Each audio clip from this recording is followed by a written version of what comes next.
Hey, and welcome to the stream.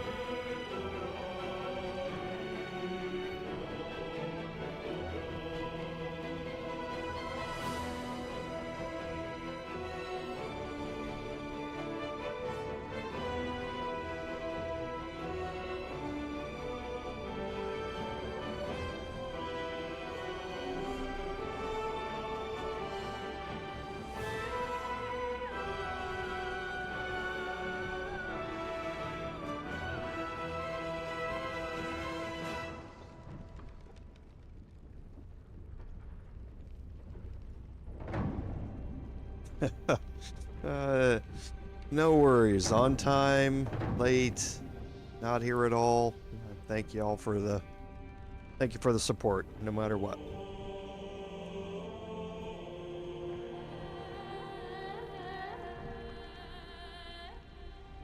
No, it registered. Yeah, thank you very much. I'd have to actually go back and look and see when that happened. Yeah, it was a while ago. I'd have to go back and look at the community tab, but yeah, thanks. I appreciate it. Thank you very much. It was a big milestone. It came with a whole bunch of headaches from YouTube, but yeah, thank you very much. I appreciate it.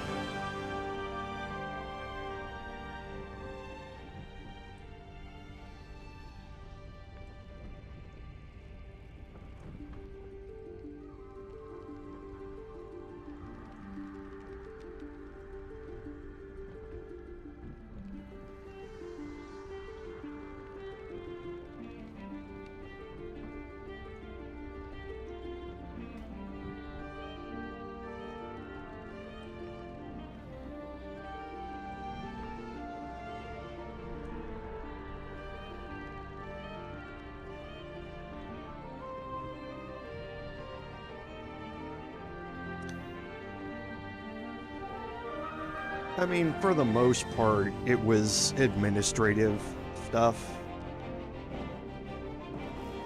Once you, I don't know how familiar everyone is with the YouTube partner program, but 1,000 subs is the lower limit of when you are eligible to become a YouTube partner. And there are view hours and all of that sort of stuff that is also part of it, but that's normally accomplished well before your sub criteria is hit. And once you hit the sub limit and you hit the view hours requirement, YouTube sends you an email basically that says you're eligible to be in our partner program. We're going to take a few minutes and look over your stream content or your content that you've uploaded and see if we want to offer you membership into the partner program. And then when they do, if you accept it, then there's a whole bunch of administrative stuff that has to happen, because at that point you're eligible to monetize your content. So you have to set up personal information and have all that verified, and banking information and have all of that verified. All of that stuff is somewhat publicly available, so I chose not to put all my information out there, so I had to form a company here in the United States to basically handle all of that stuff, so that I'm keeping my YouTube career separate from my personal life. So if I do end up saying something on YouTube and somebody decides to sue me for $1 million, my personal assets are somewhat protected from all of that. So, and it's also a way, like I said, to keep banking information separate, personal identifying information separate, and that sort of stuff. So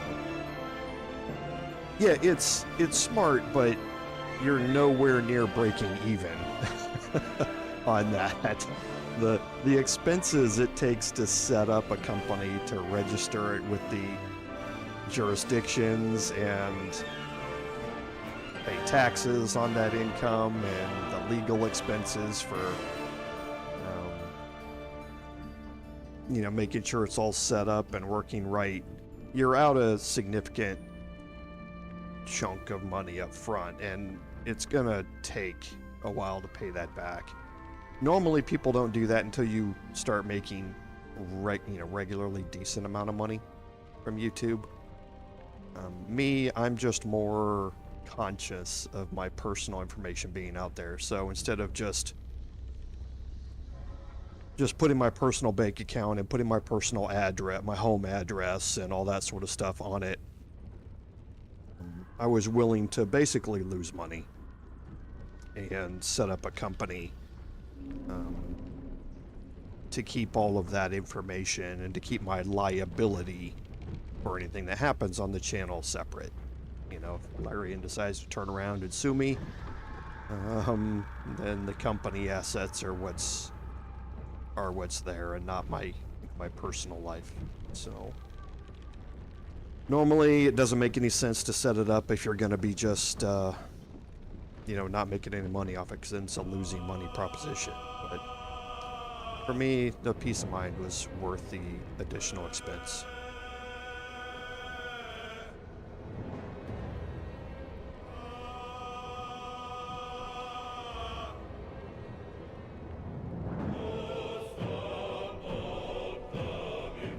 Yeah, I think it's smart to keep it separate, but the chances of anything negative happening to me being such a small content creator in a vast world of content creation on the internet, the chances are extraordinarily slim, and I don't get into topics that are controversial for the most part. So I don't expect anything's going to happen, but again, at my stage in life, I don't need the headache. And my real-time job makes me plenty enough money. Like I say, I don't do this for the money aspect anyway. I'm certainly not able to support myself off of what YouTube makes from all of you great people watching. I thank you very much anyway, but I started out this stream saying that I really don't care about the money. That's why I don't monetize my live streams. You guys are not seeing ads during my live streams.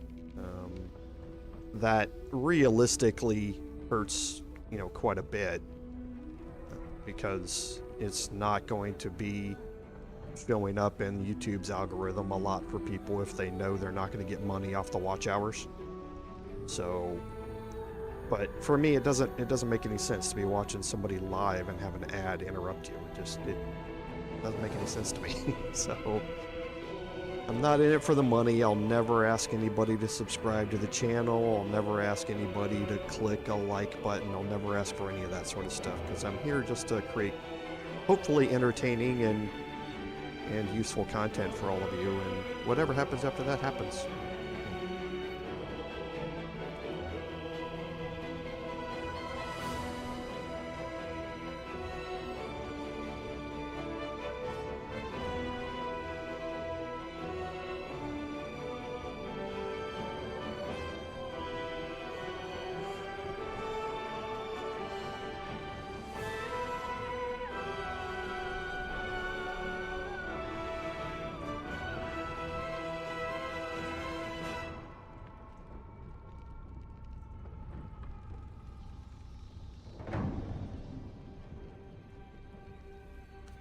Yeah, David, it never really made sense to me. YouTube has a function that I haven't experimented with, where you can take breaks, I guess, kind of, and show your ads, where you can determine when during your stream the ads are going to show. And if I knew more about how that worked, I've watched some YouTube videos about it and that sort of stuff. If I knew more about how that worked, it might be interesting, like an hour and a half in, halfway through the stream, to be able to take you know, a couple of minute break, because there are times when I need to get up and head to the restroom or something like that. And it would be nice to be able to take a break and possibly, you know, show, you know, some ads during that break, but I don't know if it's customizable enough to do all of that. So I haven't really experimented with it because, like I say, at this point I'm not interested in the money of it all. It's not something that makes me any money at the end of the day. It's still going to be a while till I break even on just setting up the whole monetization part. So yeah, what I just don't want from YouTube is like them playing an ad, you know, right when I'm in the middle of the Ansur fight or something, you know, or something like that. When it's a high climax type of thing, I don't want an ad to randomly pop up that I don't control. So I'd need to control it a bit, and, you know, at some point I may experiment with that, but we'll see. Like I say, it's not a huge priority for me right now. I just turn the monetization off, and then once the video goes live, it gets turned on. So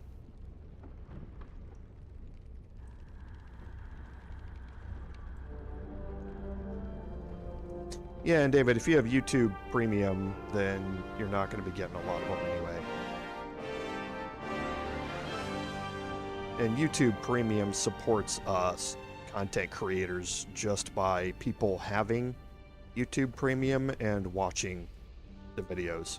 If an ad pops up, if you don't watch that entire ad, if you skip it,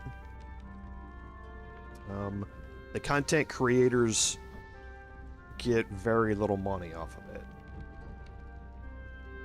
So if a skippable ad pops up and you are not YouTube Premium and you skip it, then we don't see it. We don't see anything off of it. So if it's a non-skippable ad and you have to sit through it, then whether you're YouTube Premium or you're just a regular subscriber, a non-premium subscriber, then we get the view off of it. But YouTube Premium, I think it's pretty close to half and half. Half and half. Half of my view hours are from YouTube Premium subscribers, and the other half are from ads. Whether those be unskippable, skippable, banner ads, or any of that sort of stuff. The analytics page is quite in-depth on a channel once you've got it set up. You can go through all of that and see it all and look at all the percentages and see where your audience is and what they're composed of.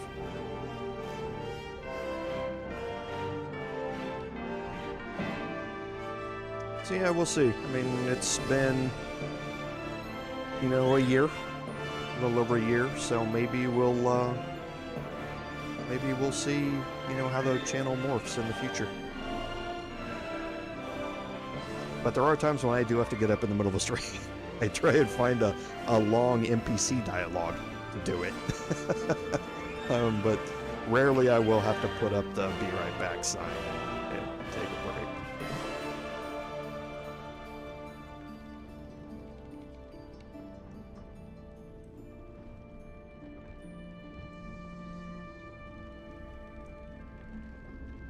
And welcome, David. Thanks for being here.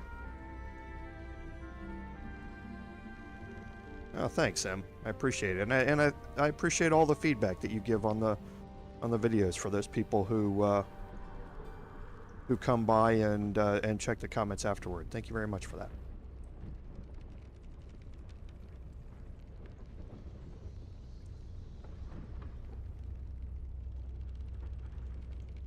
Welcome, everyone, to today's live stream, episode number 43 of our Baldur's Gate 3 Bard gameplay series. I'm Commander Jarval, and I want to thank you for coming along on our journey today. So, nothing on admin notes that I can think of. So, on our recap, at the end of last episode, we had realized that Wyrm's Rock Fortress might have gone hostile. And I did some testing off stream, and sure enough it is, and I found out why. When we made our way up to the roof and we knocked out the flaming fist up there, we left the door open behind us, and I had mentioned it before I started it that patriarchs can sometimes come walking through that back corridor, and one did, and it spotted me, and that turned the entire place hostile. So what that means is that we are in a situation where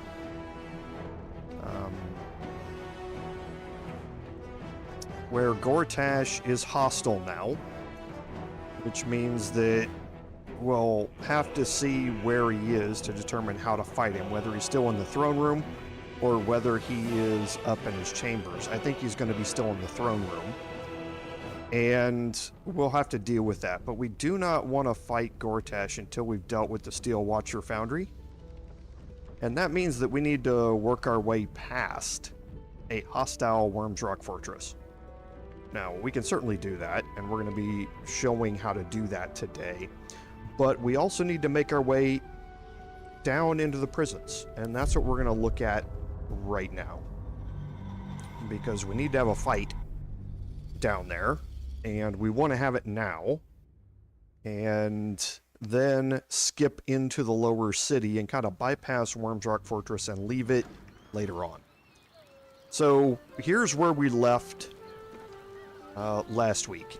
So we have realized that everything in here is hostile, and the bridge is up.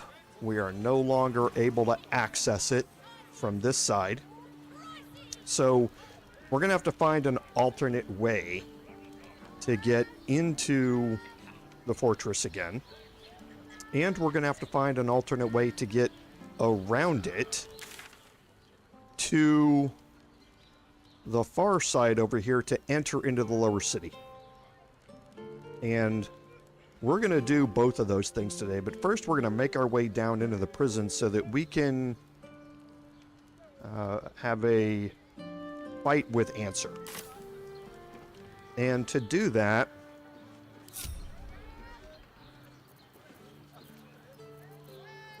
we need to see what spells we have available to us. Well, hello.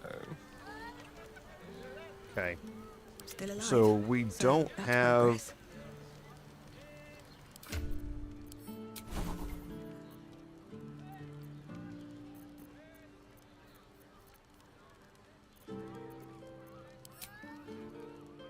Okay, so let's go ahead and do our level up, and we'll see if we can bring up any options with that. If we can't, we're going to have to take a long rest anyway before the Ansur fight. We want to be fully fueled up before we do that. So let's go ahead and take a level up here. And we get to level 11 for our Bard. Now, this gets us a couple of things. Remember, at level 5, we got our Deepened Pact, which got us an extra attack. Well, at Bard level 6, you get an additional extra attack. Now, this is balanced mode that I do for the streams. In honor mode, those two extra attacks will not stack. You will only always gain one extra attack. And it's this extra attack here, the Bard Pact Weapon, doesn't stack on top of this. So what that means is that you don't have to have a Pact Weapon or a weapon bound to gain an extra attack, because you're not going to get it. It's going to be there all the time with this extra attack, and it's not going to pop on top of it in honor mode. So that's kind of a reason why you wouldn't advance to level 5 Warlock in honor mode if you're doing a Warlock dip. So for now, we're getting an extra attack, but this is going to stack in balanced mode, so we're going to have the opportunity here to do 3 attacks, 3 main hand attacks per round, assuming that we're utilizing our pact weapon to do it. So for our level 3 spells here, I'm going to take Glyph of Warding, and then I'm going to drop Tasha's Hideous Laughter out and put Featherfall in.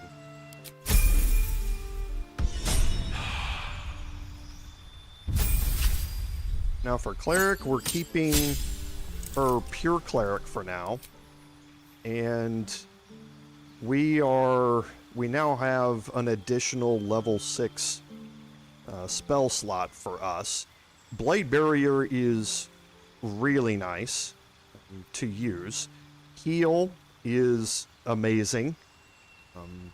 And Harm is very, very good. If you get an enemy that is not resistant to necrotic damage, Harm can be extraordinarily useful. I'm going to drop out Create or Destroy Water here. Hero's Feast is the end-all be-all. This is a spell you can cast while you're still in camp, basically. And everyone is going to get a hit point increase, and all of their wisdom saves are going to be made with advantage. It lasts until long rest, and it is not concentration. Also, no one can be poisoned, diseased, or frightened, which is huge. So it's a great spell to have. However, we're not going to prepare that with our Cleric. I'm going to show you a different way to get this. And for now, we're going to equip Blade Barrier.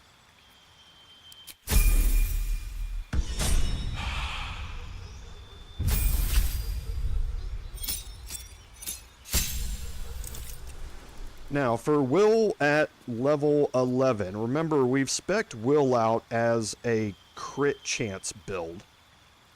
So what we're going to do now is take a final dip here, and that dip is going to be into Fighter.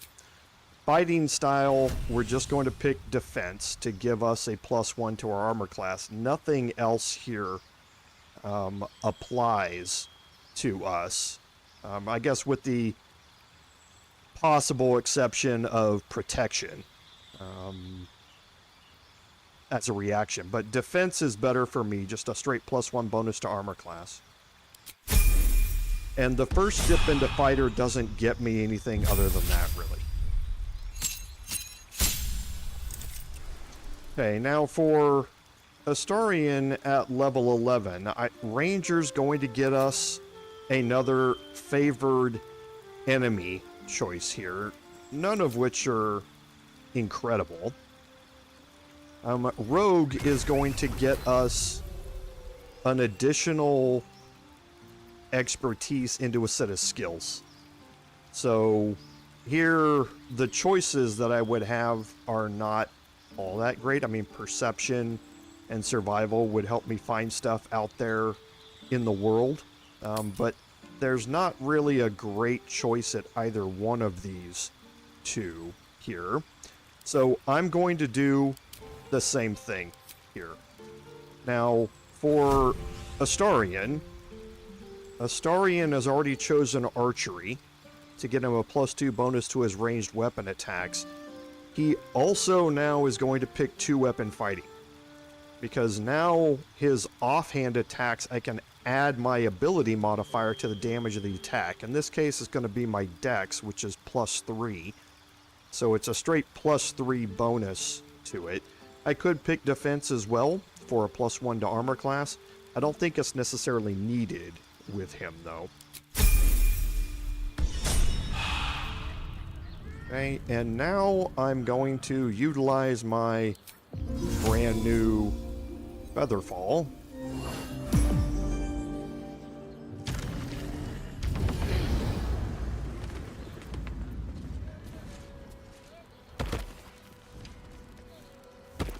and have everybody meet me down here. Okay, now from here, I'm going to make my way back around.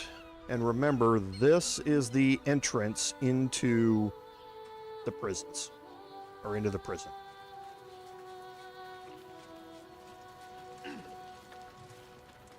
Okay, so before we go in here, we're going to take a long rest.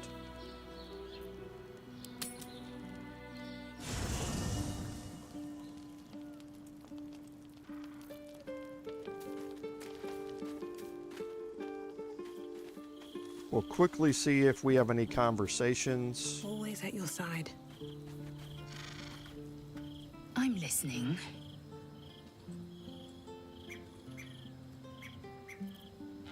Voss has done his duty. Now, we will do ours. We must find our way to the House of Hope and take the Orphic Hammer. When we next enter the Astral Prism, we will use the hammer to break Orpheus free.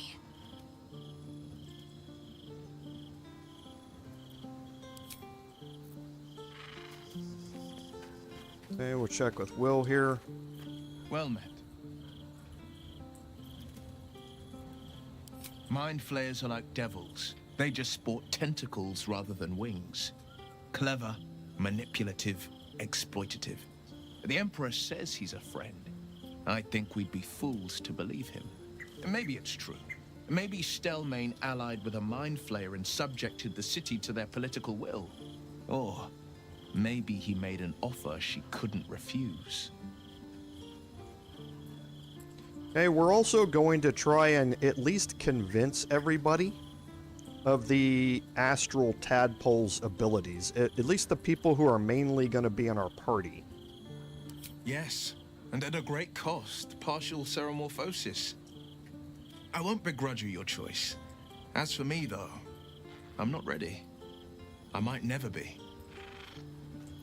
Okay, and there is a persuasion option that goes along with this. Okay.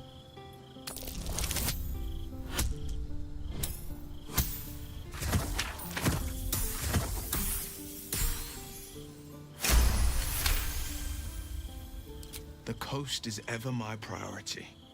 If you think we need this, very well. I will avail myself of the Astral Tadpole's powers.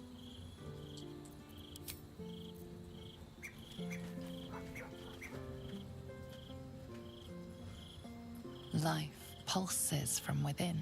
The parasite's thoughts whisper at the edge of your mind. It wants to share itself with you.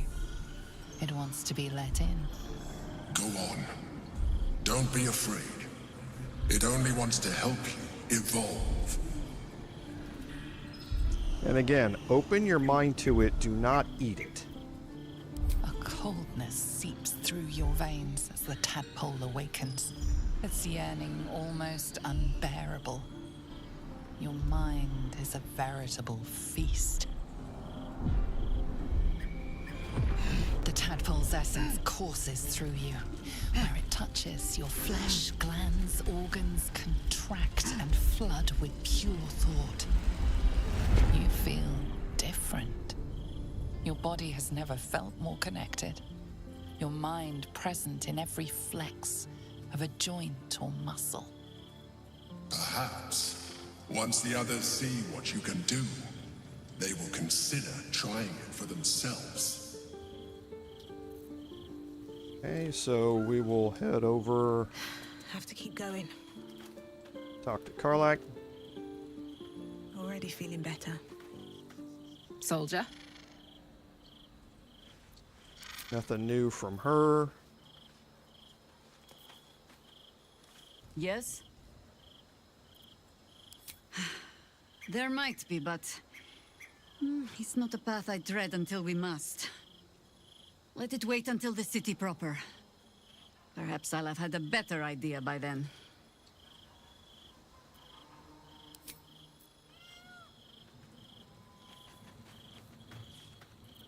What can I do for you, my friend? Don't look at me like that. I know what you're going to say. The answer is no. No.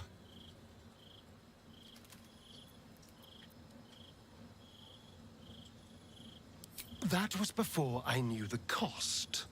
Before I knew it meant transforming into some grotesque beast. I remember how it hurt when I turned into a vampire. My body writhed and warped while I was utterly helpless. The grip of death owned my heart as it beat its last. I don't want to turn into anything else. I can't do that again. I can't watch my body be taken over.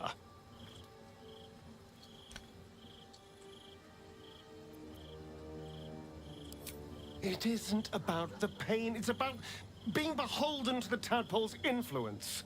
If we master the tadpoles, it will be different. But right now, that mastery depends on an illithid and its Githyanki's slave. I am not. I just don't want to lose my God's given good looks, really.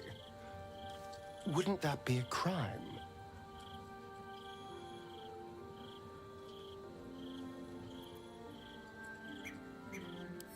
I'm really not sure. Okay, so this is an amazing thing that Larian has programmed in, because this is all of these options are basically role-playing. And they've really gone in depth with some of the characters. You know that Astarion is vain, to a fault. You know he also has been through a physical transformation when he became a vampire. You know that he's also resistant to being controlled by anyone. And all of that plays into these things, and makes it harder for you to make him take the tadpole. And this is, like I say, a great thing that Larian has programmed into the game. There is no persuasion option here. There is an intimidation option, which I can utilize, but I haven't spec'd out my character for intimidation expertise or proficiency. I have deception and persuasion. So if I want to get Astarion on board, I probably need to do a respec to intimidation to be able to do it, because I think, again, the DC is going to be something like 18 or maybe even 20 for him. And I don't want to fail it. Thank you.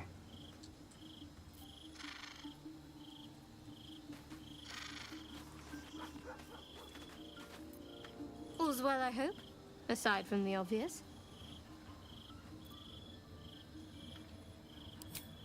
I haven't even dared to use the more benign forms of illithid powers. Do you really think I'm eager to jump to the next step? Do you know what this entails? Well, of course you do. But I don't want that for myself. Okay, and here we have another persuasion option. I believe this one's going to be a little harder than the 18 I had for Wyll, but I honestly can't remember. Oh no, it's less. It's 15. Oh, there it is, chat. There it is. The with advantage. And I've only got 2 inspirations left. And a third 2. That's great.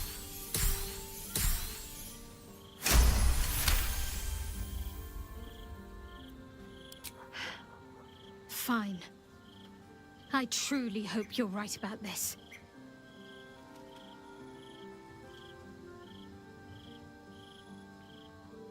Life pulses from within. The parasite's thoughts whisper at the edge of your mind. It wants to share itself with you. It wants to be let in. Go on. Don't be afraid. It only wants to help you evolve. A coldness seeps through your veins as the tadpole awakens. its yearning almost unbearable.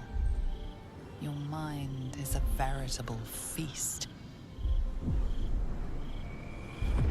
The tadpole's essence courses through you. Where it touches, your flesh, glands, organs contract and flood with pure thought. You feel different. Your body has never felt more connected. Your mind present in every flex of a joint or muscle. Perhaps, once the others see what you can do, they will consider trying it for themselves. And off stream, I will do a respec and bring in Astarion. Ready. Let's go talk to Gale. Just what I need. We must claim the crown of Karsus for ourselves, before anyone else does.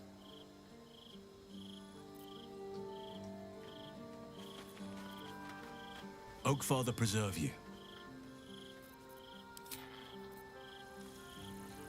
Okay, and now we want to take our long rest.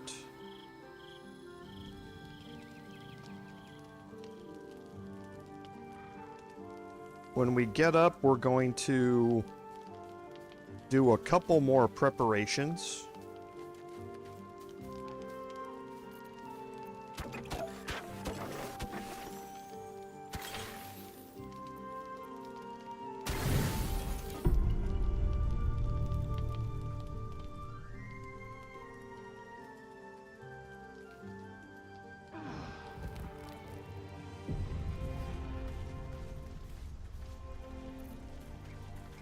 And if you're playing modded, David, there are mods that let you go back to normal. So first, and still keep the powers, I mean, from a aesthetic perspective.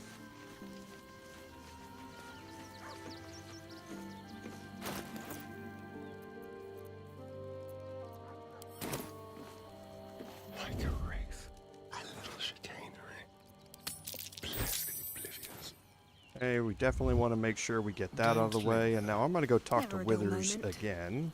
Seems like a good moment to talk. Fate spins along as it should. Dost thou require a new ally? Or mayhaps a resurrection instead? The girl has left to hew her own path. She left you a letter. Thou couldst read it, or thou couldst not. Such is the way of autonomy. Hast thou other business? Okay, so Arabella has left us a letter here. So I owe you a lot. And I'm on my own now, and Bone Man says it's a good thing. As far as I can tell, it's tugged me to Baldur's Gate, so I'm headed there first. Okay. And we got an update under Gather Your Allies. So she is now going to be there in the final fight to help us out. And presumably she'll have gained control of her powers by then. Fate spins along as it should. Dost thou require a new ally?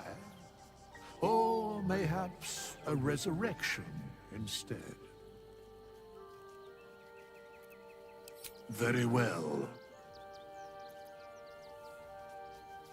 Impossible. Thy party is full.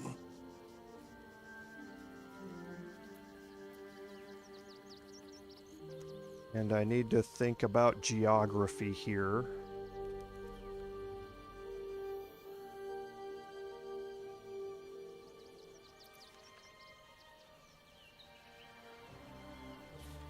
As thou desire, choose.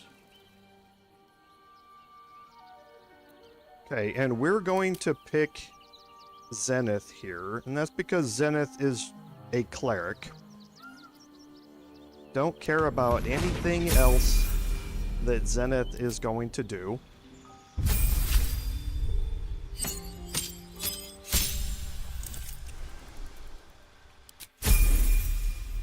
All I'm going to do is go through and click accept till we get to a choice that we have to make, and again, I do not care what that choice is.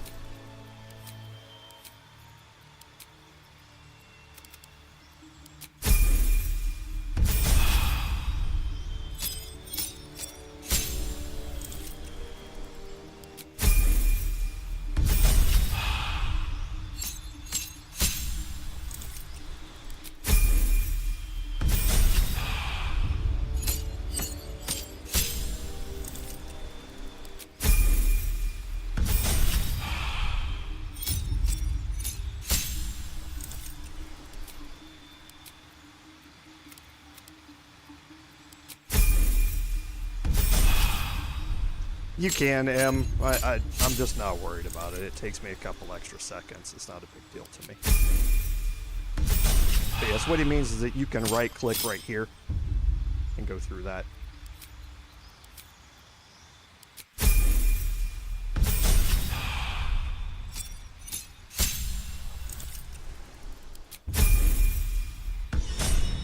Okay.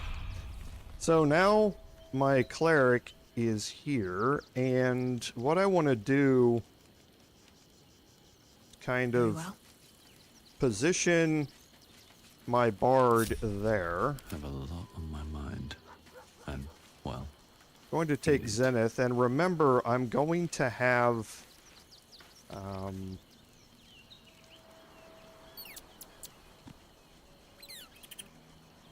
Kurz brought back in here. Step forward. So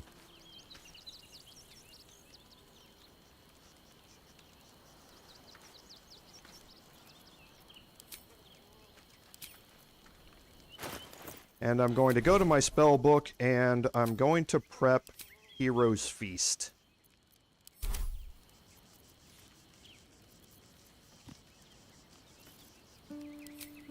And now you can see the big radius that goes along with Hero's Feast. Okay? Depending upon which camp you are in, it might not be enough to get everybody in your party. So you want to be able to position it so that it gets everybody who is going to be part of your party during the next adventure. Now, the problem that I'm going to have is I'm always going to have one person left out, and I don't think it's going to work on Kurz here, but we'll see. So I'm going to go ahead and cast this.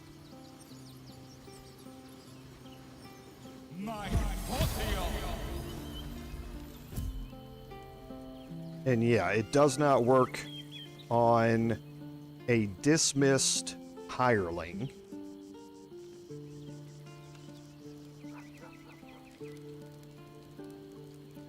All's well that ends. So now I can talk to Zenith. Swift as my feet can carry me. This vessel is at thy disposal. Do what thou wilt. I should speak up. This vessel is at the... But the vessel only stares blankly. This soul awaits thy command.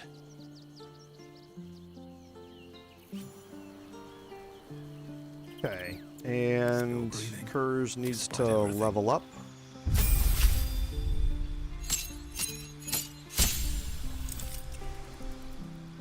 Okay, and here we are going to take our feet. As for the rest of these, it doesn't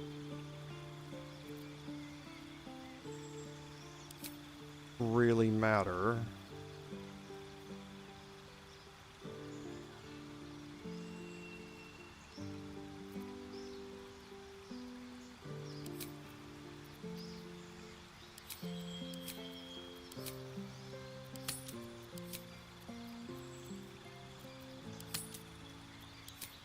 Seeing if there's anything else out of here I want to take. There's not.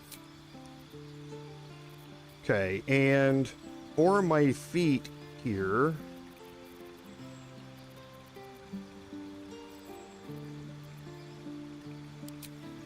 I am going to take Polar Master. Now, the reason I'm going to do this is because I want to begin experimenting with how this works, especially here in the late game, as a frontline tank. And in that case, I want to have people come toward Kurz, and when they do that, the class feature opportunity attack is going to proc. Whenever you're wielding one of those 4 weapons, glaive, halberd, quarterstaff, or spear, you can make an opportunity attack when a target comes within range. Not when it steps away from you. You can do that also. But here you can make one when it comes within range of you, and not just within range of you necessarily, because remember, glaives, halberds, spears can sometimes have, or glaives and halberds can have extra reach. So you can have a long distance way for this thing to protect other people who are huddled around you, so to speak, as well. You can also do a bonus attack with Polearm Master. So if you're again using any of those 4 weapons, you can use a bonus action to attack with the butt of your weapon and deal bludgeoning damage, 1d4. Now that's not a whole lot. However, you can add smites on top of that bonus attack. So using your bonus action now allows you to trigger a smite damage as well. So I'm going to be experimenting with this off stream. I'm going to do a respec for, or not a respec, but a reorganization of his gear and the gear in my party to change him to using a spear. And in that case, Polearm Master will be able to proc for me while we're doing it. There's not a whole lot of good spears in the game, but spears allow me to continue to use a shield as well.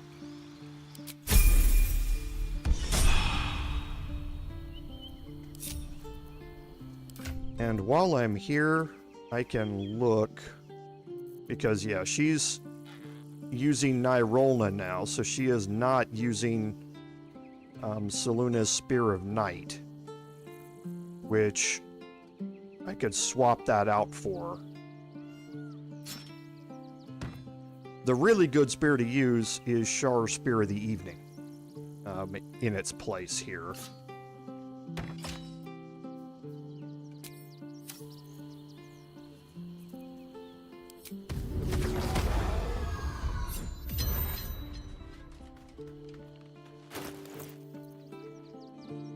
Okay, so I'm going to add in my additional damages on it.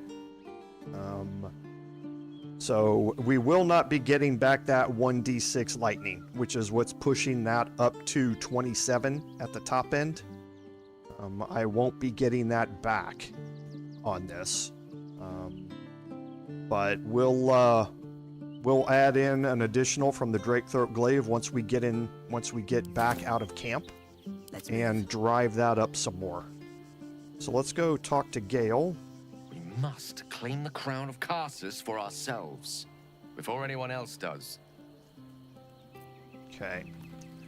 Never wanted So to the use other the thing that it does, that Hero's Feast does, is drops a bunch of camp supplies on the ground. And there's some pretty good camp supplies too. Okay, so now we have the Hero's Feast buff, and we got it from somebody who we just brought temporarily into the party. to be able to give it to us. And then he's just going to sit over here until our next long rest. And then we can cast it again.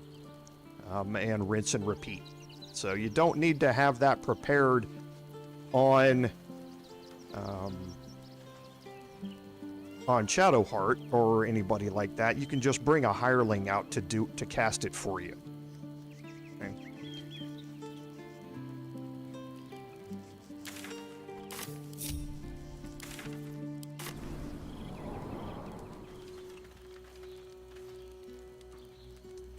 Okay, and actually, now that we're out here, we need to go do a couple of things. No, we don't.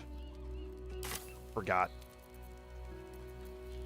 So we are going to get Longstrider done.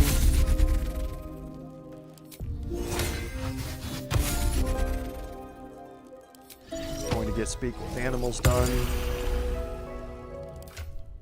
We're going to have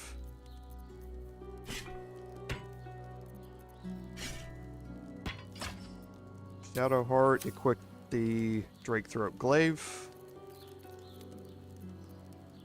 No time to dally.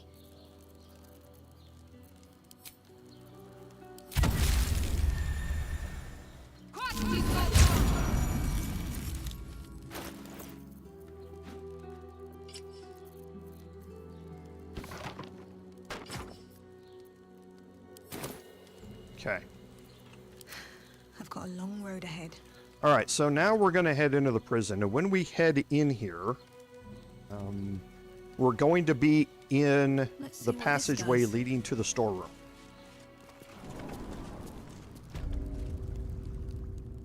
And let me make sure... Yes, my weapon is still bound.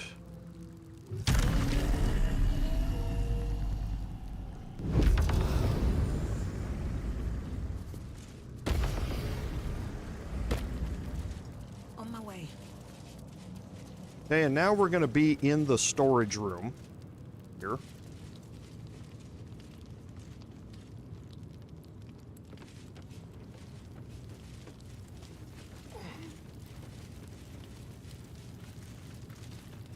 And now when we pop out through this door, remember we have a patrolling What to do? fist out here. On my way.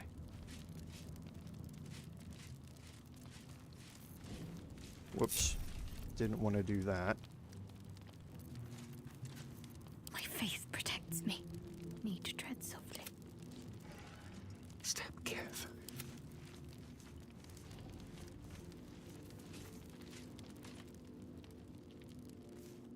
And I'm not going to be able to see where he's at, so I'm going to be taking a chance that he's not in front of me. Okay. So now you can see that everybody in here is outlined in red. They are hostile. So we are going to have to fight our way through this. And we don't have any other choice because we need to get over here. So we could probably sneak our way around them. But when we... Yeah, I'm trying to think if that area in there... I think all of this is going to be red anyway, so we might as well just deal with them now. Boy, I would really like to deal with them after Ansur, though. That probably makes... No, because if we do this... Sorry, I'm thinking. Because we're going to have to trigger these with lightning damage. And we're not going to be able to do that without triggering them. So we're going to have to fight them here. We don't have a choice. Silent as the grave.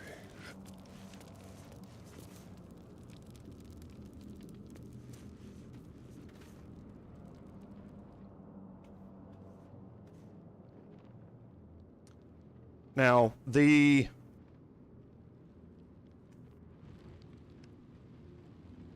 ones to be worried about here, well, they're all worth worrying about.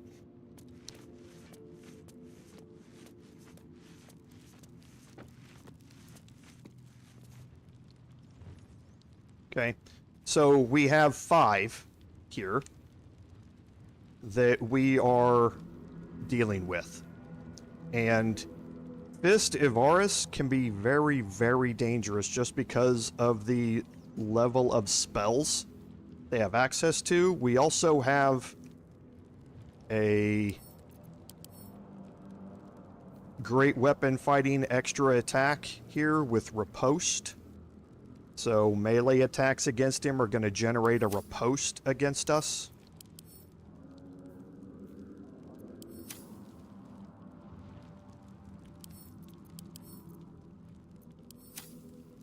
I'm looking to see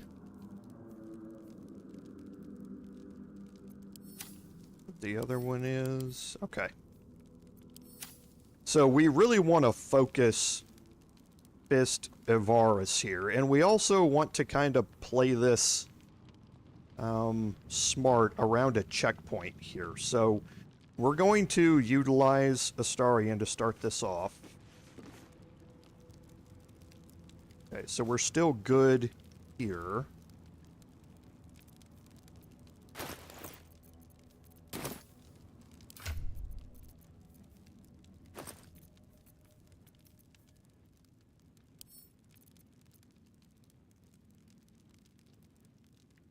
Let me make sure he's got the right weapons out. Okay. Now he definitely does.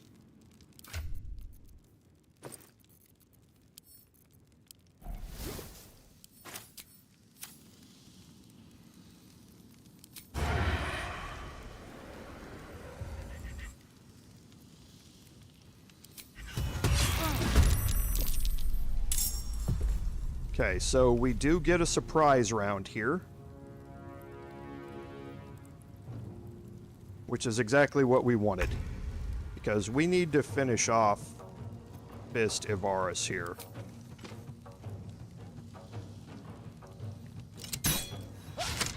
I did not need a critical miss there.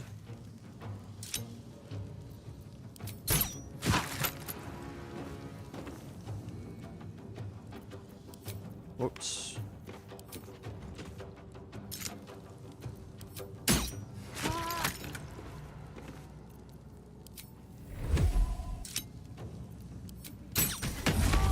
All right, that's exactly what we needed.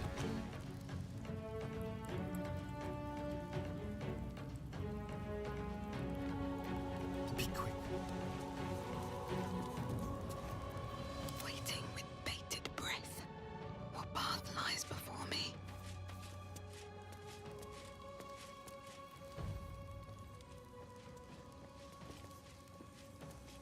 I'm going to fight this mostly in top down because the walls are very much in the way here.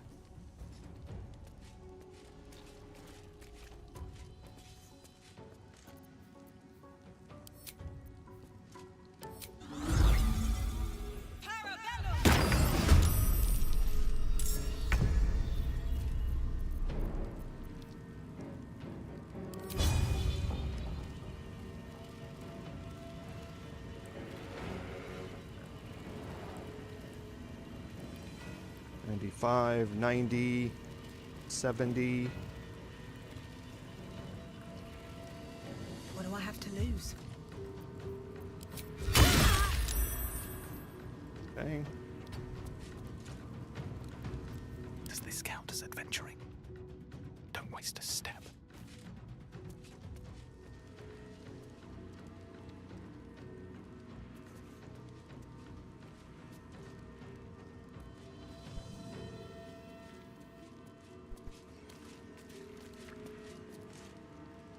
And let's see, the hardest one it looks like to hit is definitely going to be Brava. So let's see if we can drop her. So we're going to...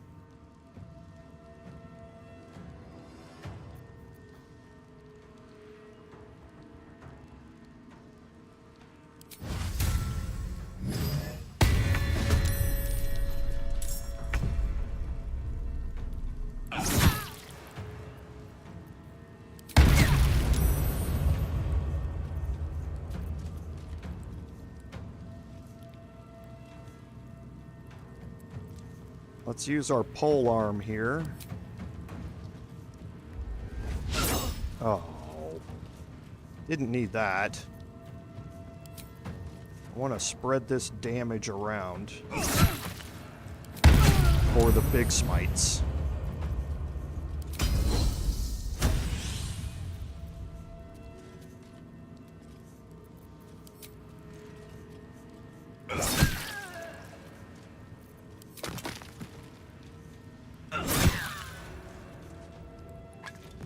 Can't afford to stay idle.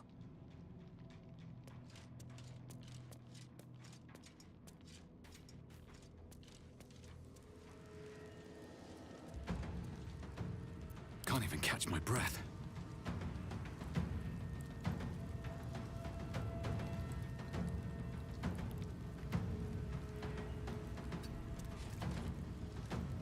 I'm ready. Onward.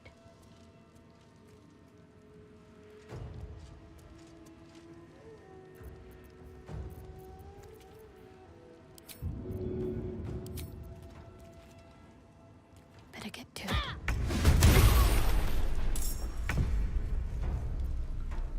Sharp dance. Still breathing, despite everything.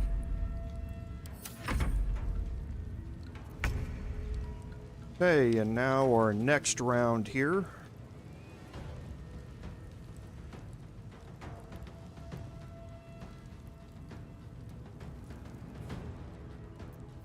Let's make sure our bard is in. At the ready. Where she needs to be for the additional thunder damage on everybody.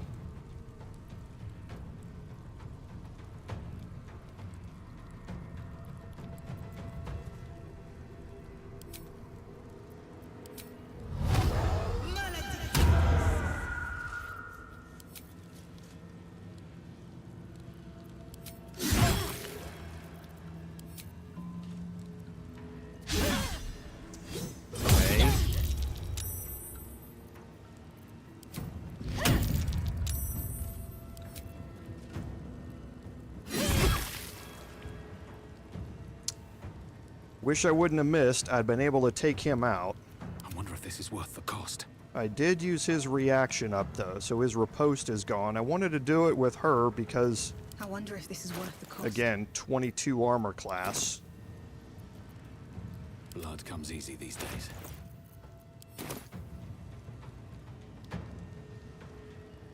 Let's see if Astarion can. Go for the throat.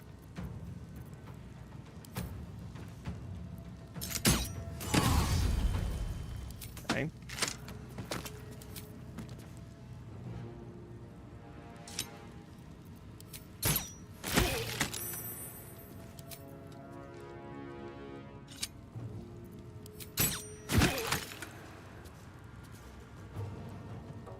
And let's get Astarion up here.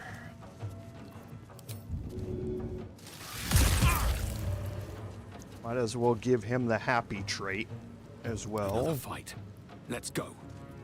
Have to keep going. Oh, come on.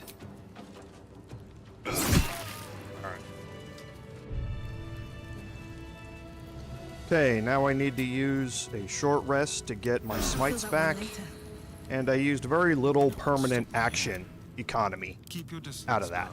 I used one level 1 spell for Hex, and that was it. So, nothing else that I can't get back with a short rest. So, all of my smites are back. Everything more than ready to go. So, now we're going to work our way here. And we need to make our way into here, and...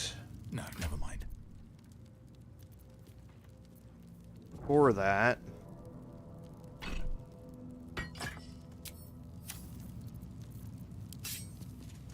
I need to cause lightning damage to the 2 dragon heads, and since the charge-bound Warhammer does lightning damage, I don't have to waste a spell slot. or anything like that to do it, or an arrow of light, or a couple time to arrows of rest. lightning or anything like that. Time to press ahead. Okay, so we make our way in here.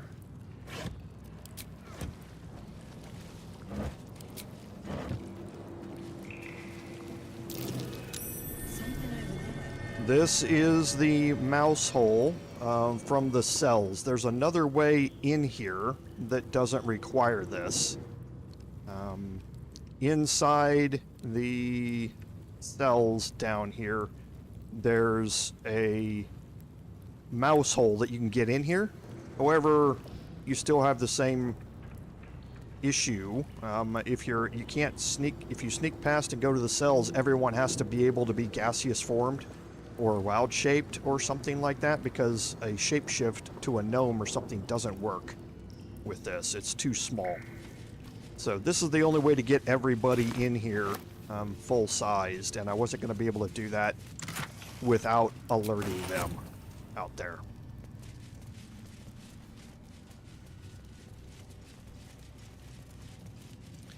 Once we're done with this, we're going to end up coming up here. And we'd have to exit through the same way we came in.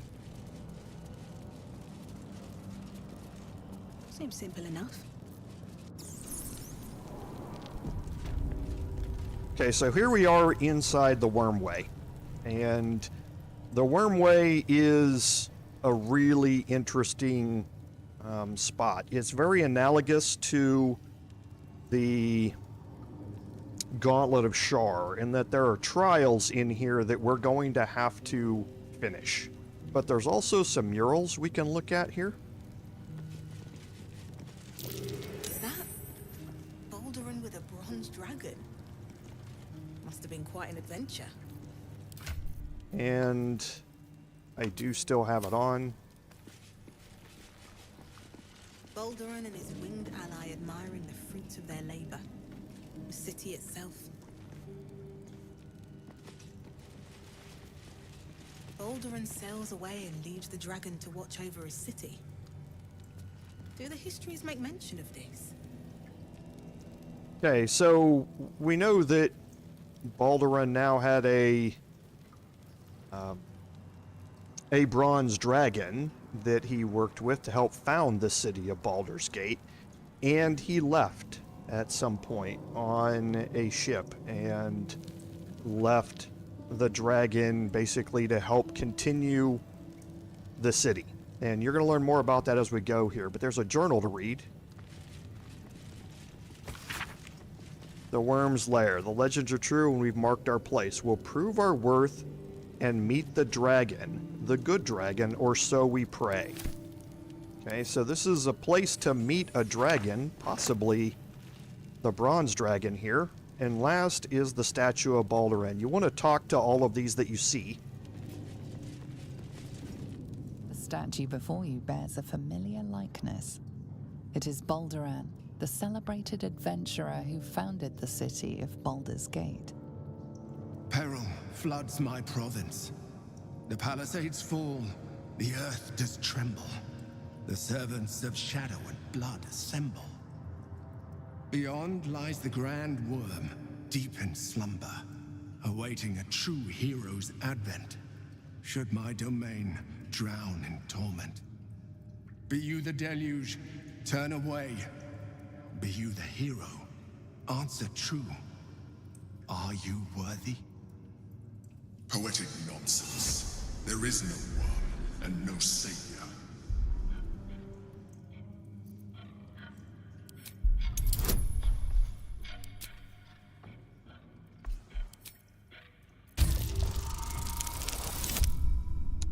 Ooh, the rolls are very fun tonight, chat.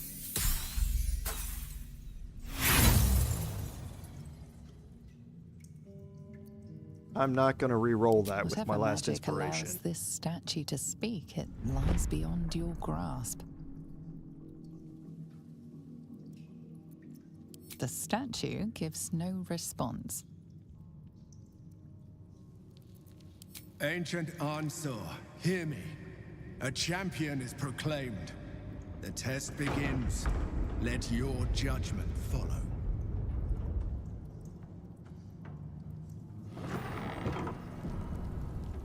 Okay, and that lets us in here. So, the question was, does shape-shifting work? And need to see where the ring is.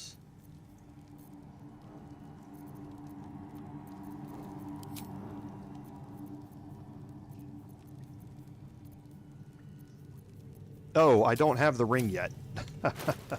Yeah, keep forgetting. I'm not there yet. I don't have the Shapeshifter's Boon ring. But we'll test it out once we get to that point. Okay, so now here we are in the Wyrmway, and you're going to be able to pick up some crafting ingredients in here. What other wonders have I missed?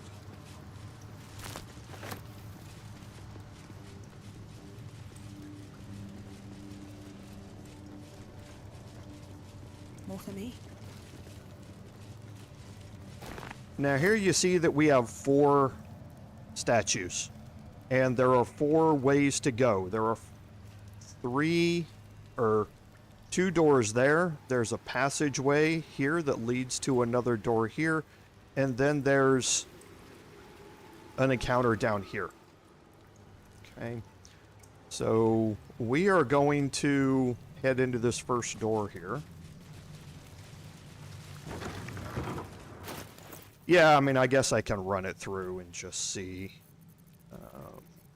There's no time to waste.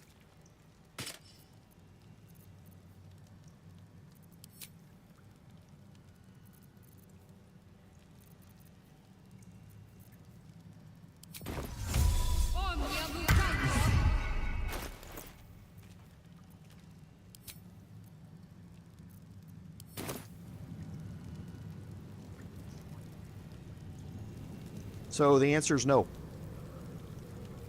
It does not.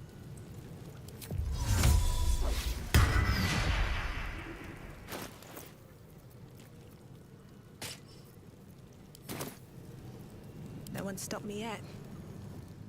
So yeah, looks like you're gonna mod it if you want to get rid of it. Can't slow down. Okay, so here inside this room, you have another statue you're going to talk to, and you're going to end up picking up this torch here. Now, there's a way to deal with this.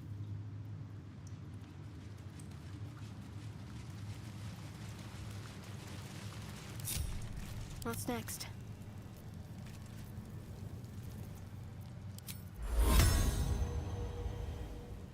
This way. No time to rest. Let's get going. Let's prowl. Okay, so I'm going to go in here with Shadowheart. Let's try this way.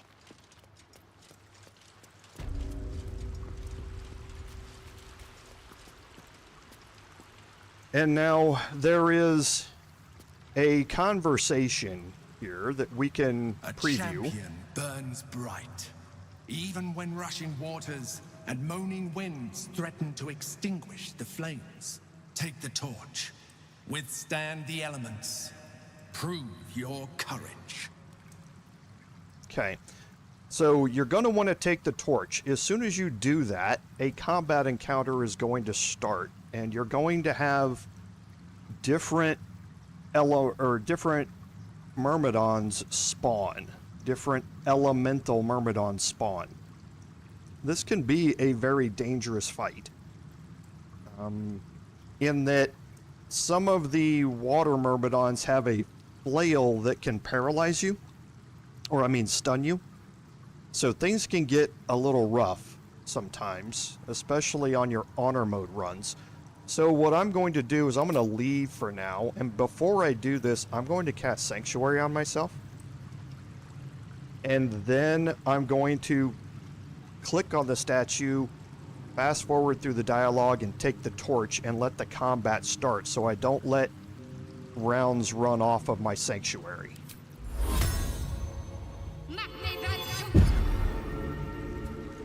Hold the flame.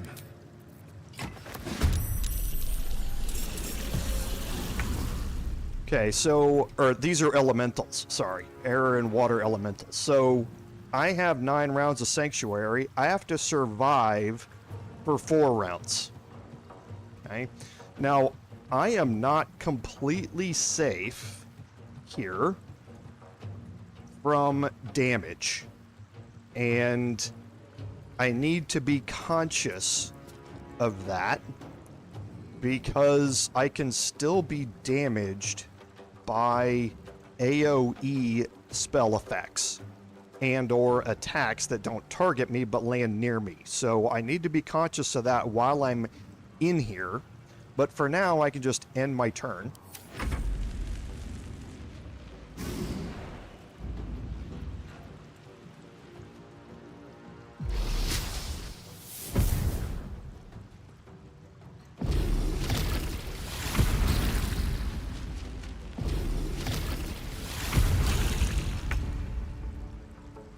Okay, and now you can see that additional things are going to spawn. You're going to get myrmidons that start spawning, and the water myrmidons are very, very dangerous.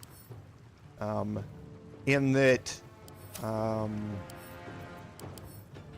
oh, it's not. It's the air myrmidons. And, sorry.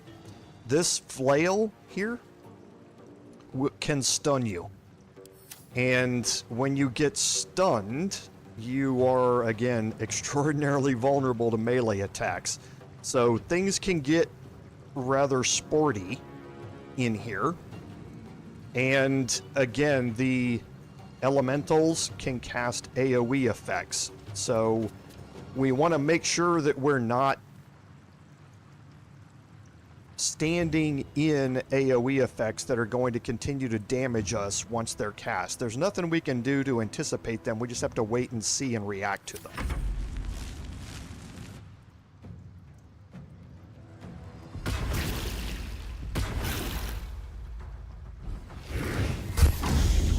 Okay, and there's one of what I mean.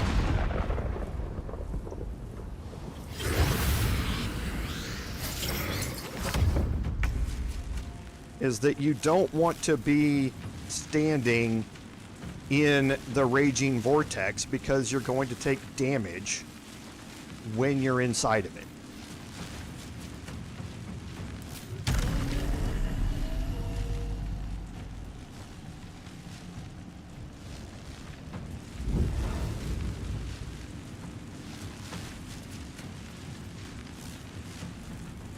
So I just want to make my way out of it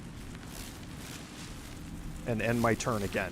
And every turn that you survive, another one of these pylons is going to light up.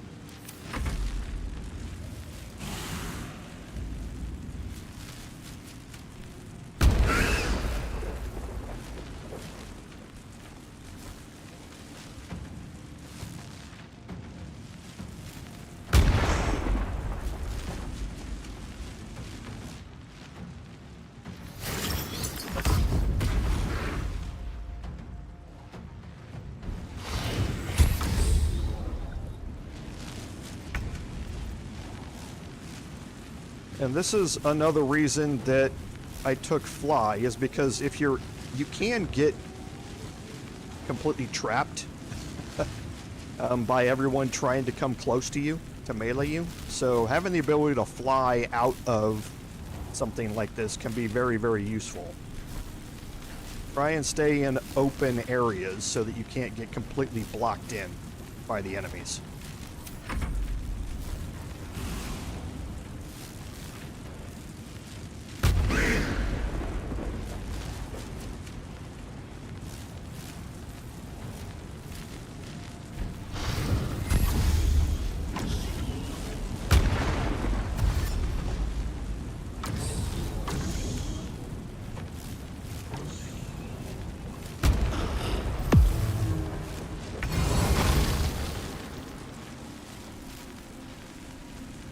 Okay, and now you can see all the pylons are lit up. The statue is glowing. We can go re-equip Rolna. And a couple of crafting supplies in here. And we're going to pick up this journal, but we're not going to read it yet.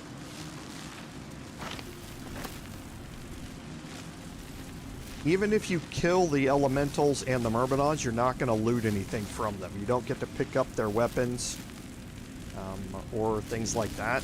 So there's no need to try and have that fight. You can just basically skip it.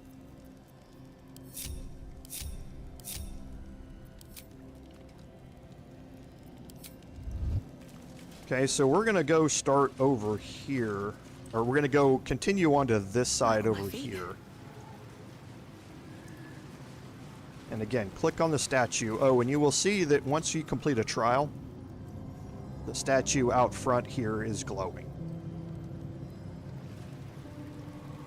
Paintings hung on the wall.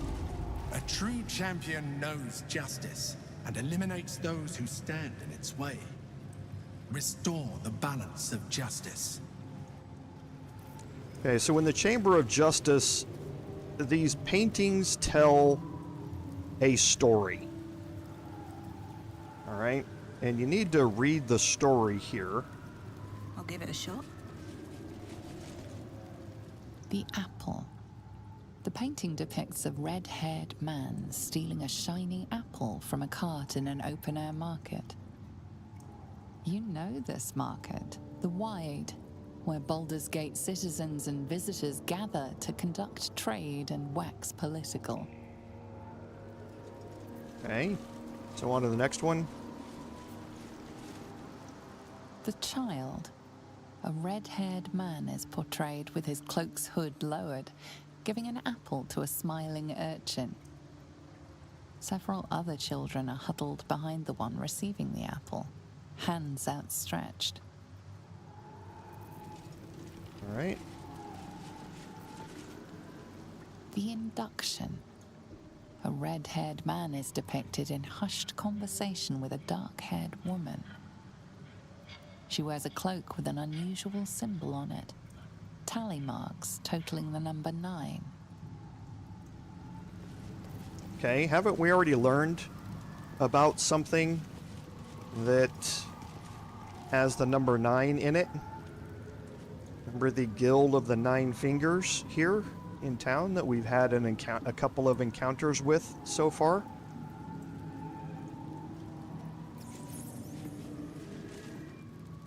The Theft. A red-haired man is depicted in the Hall of Wonders, thieving what looks to be a priceless artifact. It's an astrolabe of entrapment. It could hold a dozen djinn within it, perhaps even more. Okay, so our next one here. The Chase. A red-haired man is depicted running through the city streets, a flaming fist officer chasing just behind. A cloaked woman, hair dark as a raven, looks on from a safe distance.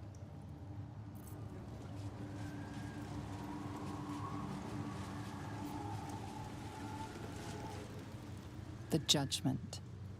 A stern judge, his pockets full of coin, orders a red-haired man to the gallows.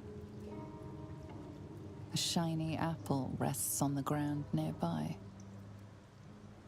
Okay, so now you can put the story together. So at the beginning, he stole from the marketplace an apple. He stole that apple so that he could feed some hungry children.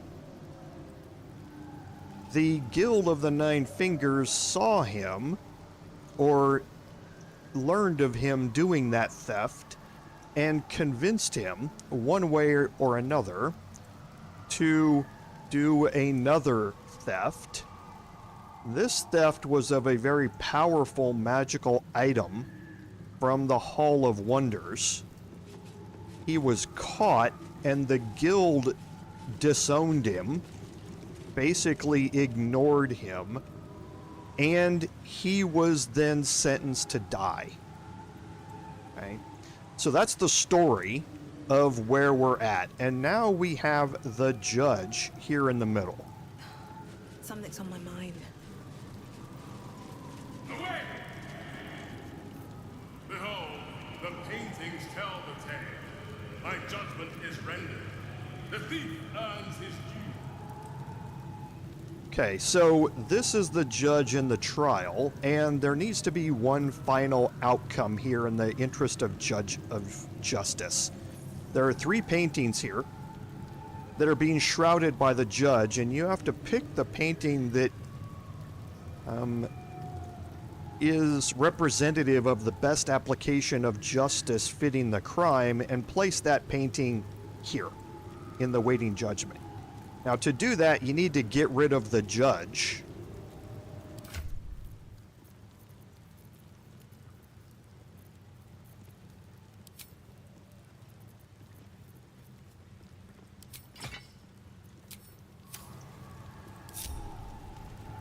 No time to waste.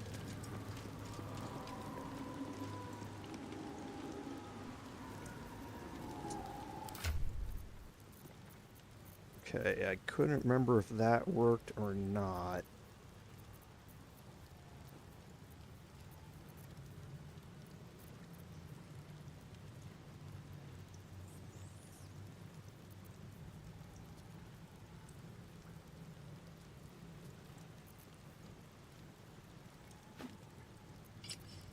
Okay, so...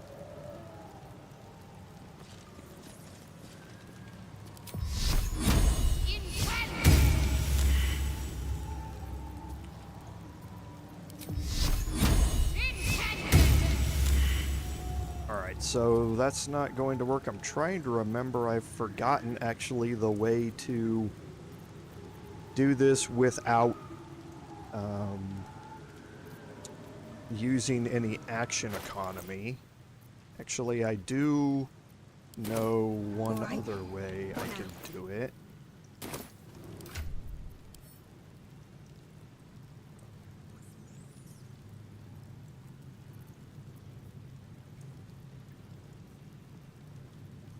Okay, let's move Never a dull moment. Everybody back. I'm ready.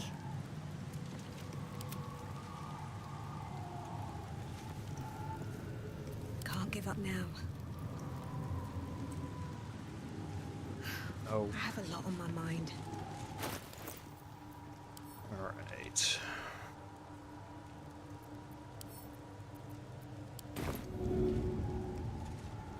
Hope this ends well.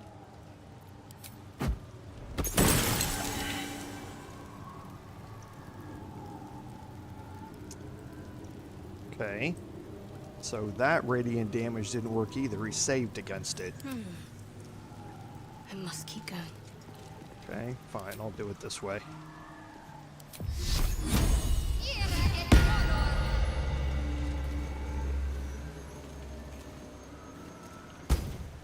Okay. So you need to cause radiant damage to him, or you need to move him out of the way. Once you move him out of the circle, he disappears. And Spirit Guardians allows you to do that passively. So that's one way to do it. I was just trying not to utilize a level 3 spell slot for it. But now you see the 3 paintings here. So the first outcome of this trial... Better get to it. The hanging. A red-haired man is depicted hanging from a gallows as a crowd looks on. You notice a child in the crowd, a falling tear leaving a trail on his cheek. Okay, so the outcome is him being put to death. Freedom. A red-haired man walks the streets of Baldur's Gate, clad in a billowing cloak. You catch a glimpse of a sly smile beneath his hood, and a golden coin in his hand. So here's him, if he's freed and absolved of the crime, then he goes on to continue stealing, and this time getting gold as opposed to for Robin Hood means, just to enrich himself. The cell. A stern prison guard slides a warm meal into the thief's cell. The red-haired man has a 10-day left to serve, judging by the scratchings on the wall behind him. And the last is him being put in jail here, and that seems to be the punishment that fits the crime. Letting him free, he obviously did 2 thefts, one of them fairly benign and one of them fairly serious. But then hanging when he was just trying to take care of starving children and also got roped into committing another theft probably seems a bit harsh. So we're going to give him a sentence. So we're going to pick up the cell here. And then in the waiting judgment,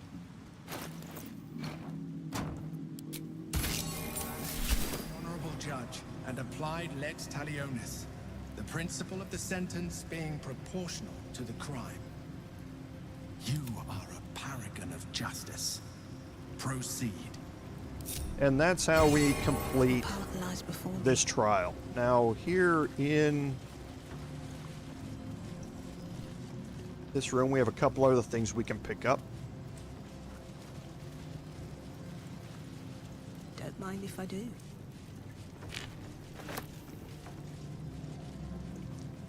And here is the Journal of Past Adventurers number 2. There's nothing.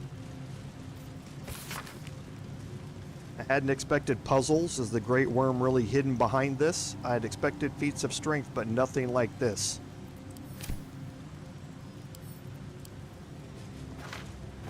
Okay, so now we'll make our way back here, and there are 2 statues lit up, so we're going to head this way.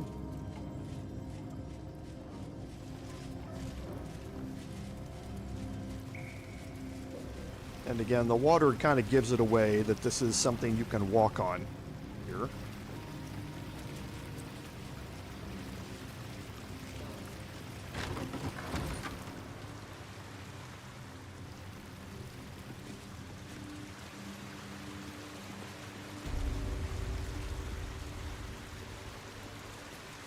And now we have the Chamber of Insight, and here is another statue.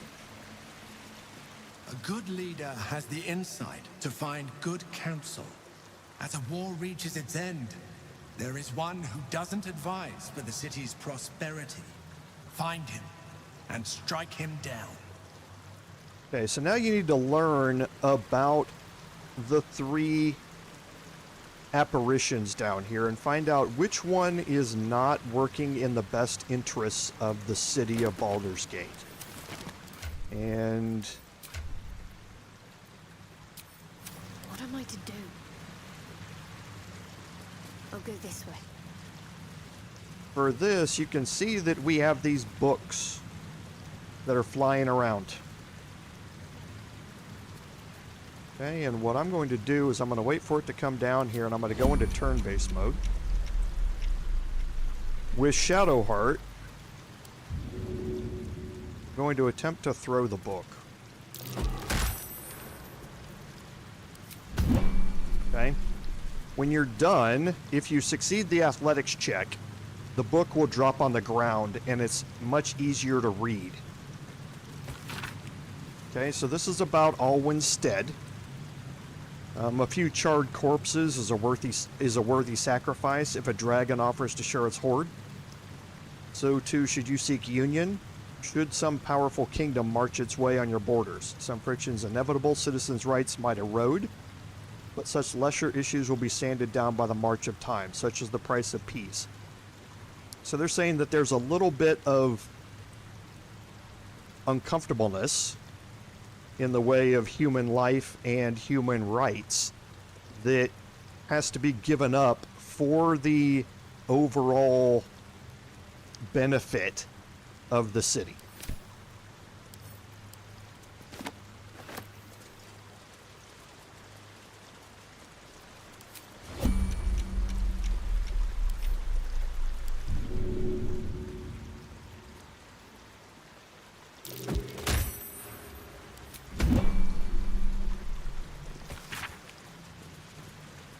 Okay, so my colleague Ameps proposes fair rules of engagement in times of war and forgiveness upon victory. Are we to spare our enemies then? Once they've fallen? Indeed not. For what we shall do once our opponent gathers new armies and masses them once again along our borders.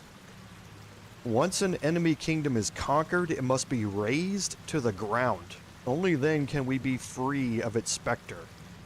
So they're saying that once... Suelto is now saying that once you've conquered an enemy, you don't let it go. You don't make peace with it. You just slaughter everything about it so that it can't possibly come back and haunt you at some time in the future. You don't know that it's going to. You're just going to preemptively do it to eliminate the possibility.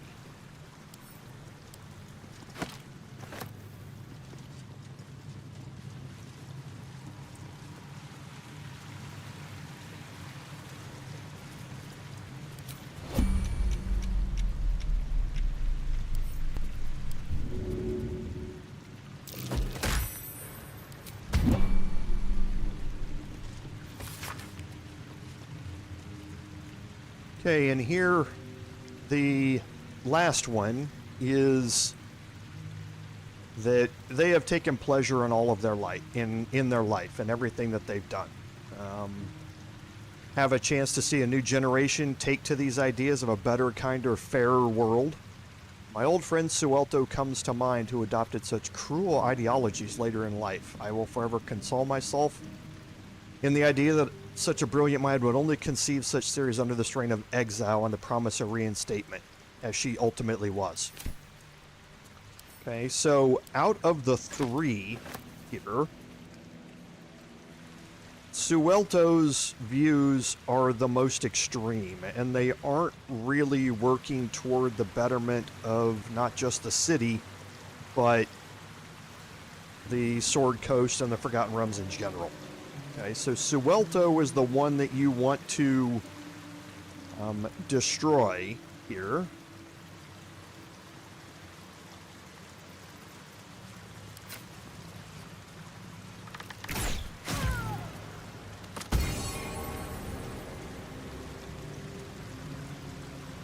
Okay, so that was the correct choice to make.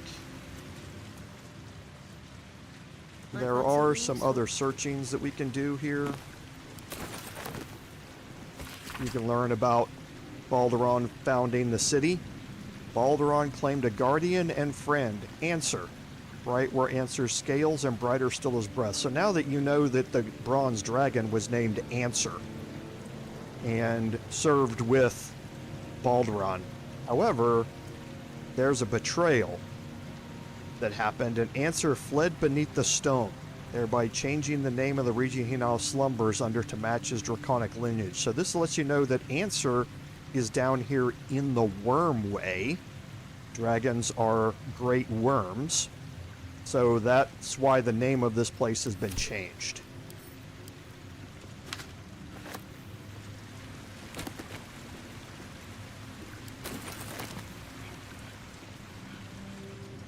And I need to go back down here real quick. I can't remember. Okay, so it's not down here. We'll make our way back up to the beginning. And we have one more to go. What do we have here? One more trial.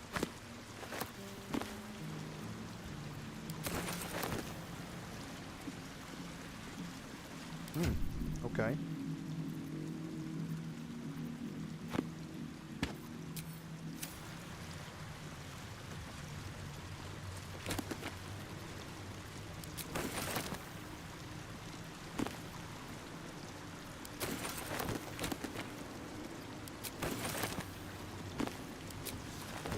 We'll just go through here and pick up these books just so that we can again sell them later.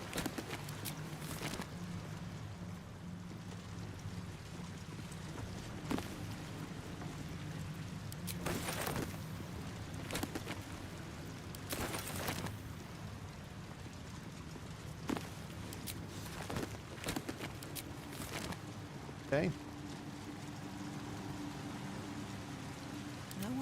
will never believe this. Moving ahead.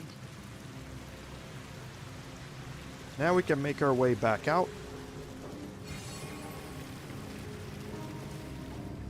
And now 3 out of the 4 statues are glowing. So we're going to head into the last room here.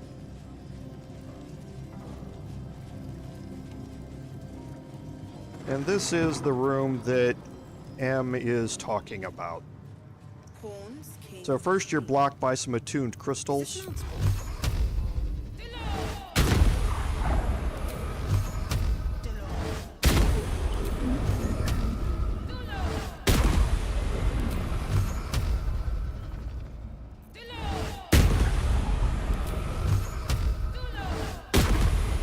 You have to cause more than 10 or at least 10 damage to be able to get any damage on them because of the sturdy trait.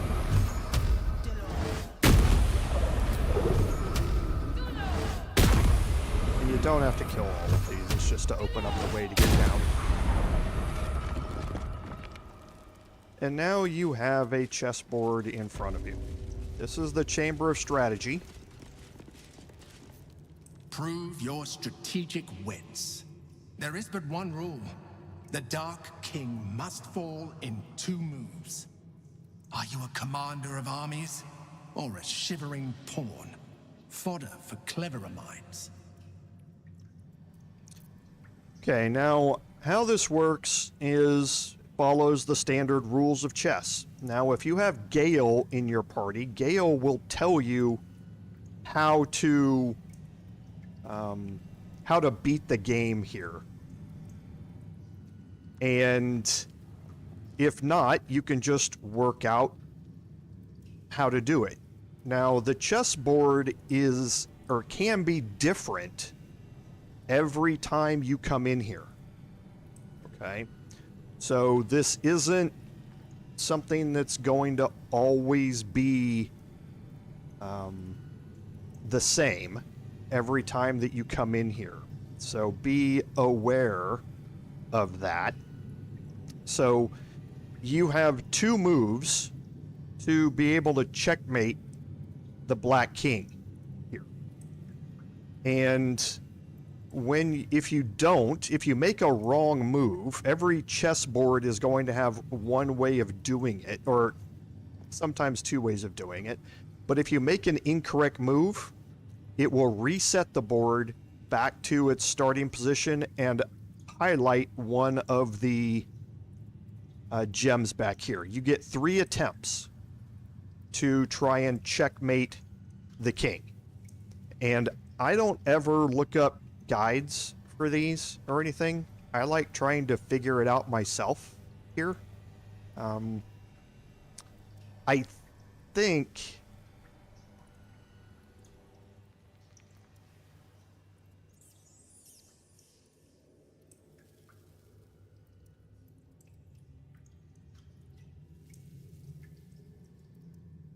I know how to beat this one already.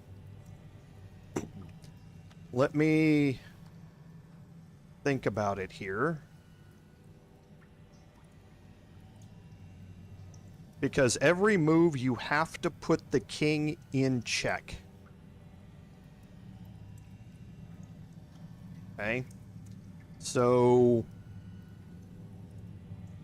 oh, I think there's a few different ways of doing this one, now that I'm looking at it.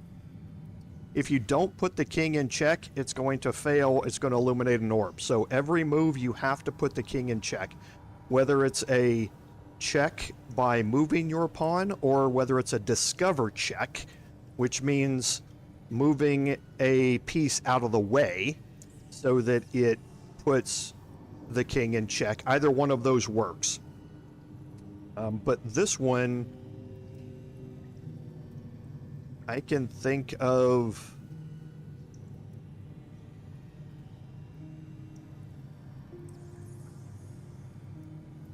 I think you can do this in 1 move.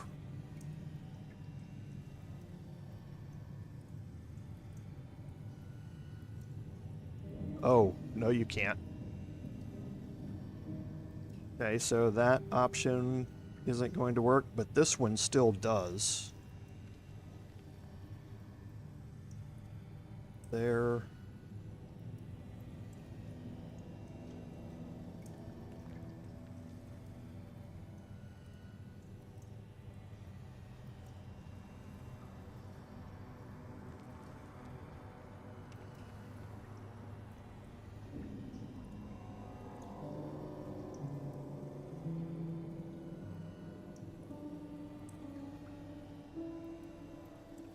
Ooh, okay. So, sorry, I'm thinking.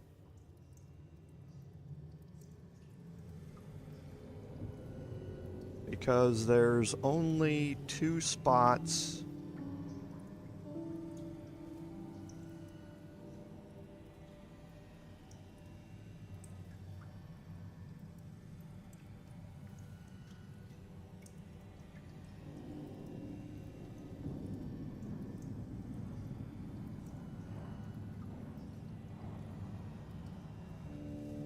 He's going to be able to move to. If I move there. Oh, no, there's only 1 spot he can move to. Okay, so I think I have this one. So I'm going to start with my white rook. When you click on a piece, it's going to show all of the eligible squares that it can move to. And I'm going to have it move here. That's going to put the king in check.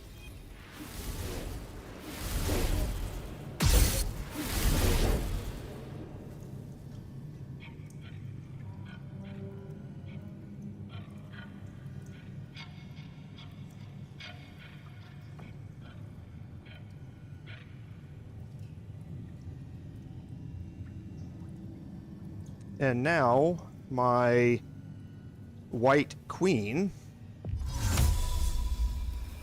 can move here.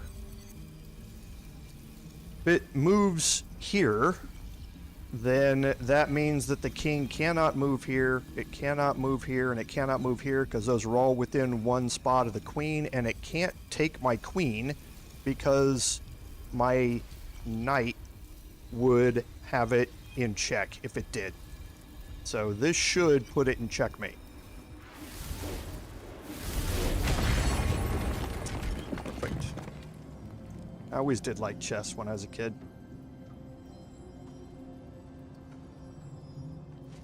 And here we have the journal number 3. Okay, so Baldur and Umglir are gone. Our hubris is evident. Elementals took us by surprise. And this is what M was talking about. If you fail this 3 times, you're going to get elementals that spawn out of here. But if you can go invisible and exit out of, and basically wait for it to exit out of combat, and it will finish this. So it's a way to cheese it. Here, I just like to exercise my mind a little bit. Sometimes it takes me a little longer to get it than others, but this board was fairly straightforward because it was clustered up so much. There were very few moves you could make. So now all 4 are lit up. And the door now opens. You get a huge chunk of XP out of that. So we got another 5,000 XP out of that. So that's a huge chunk out of the 25 or 24,000 that you needed to be able to get to the next level. So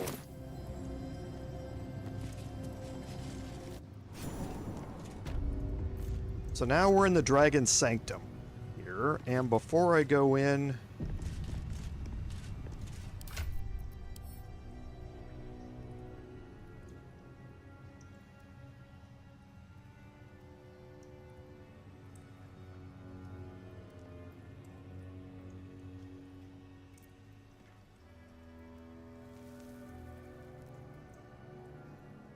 okay.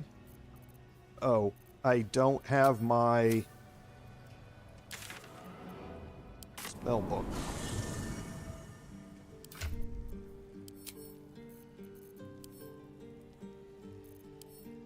Wyll has it.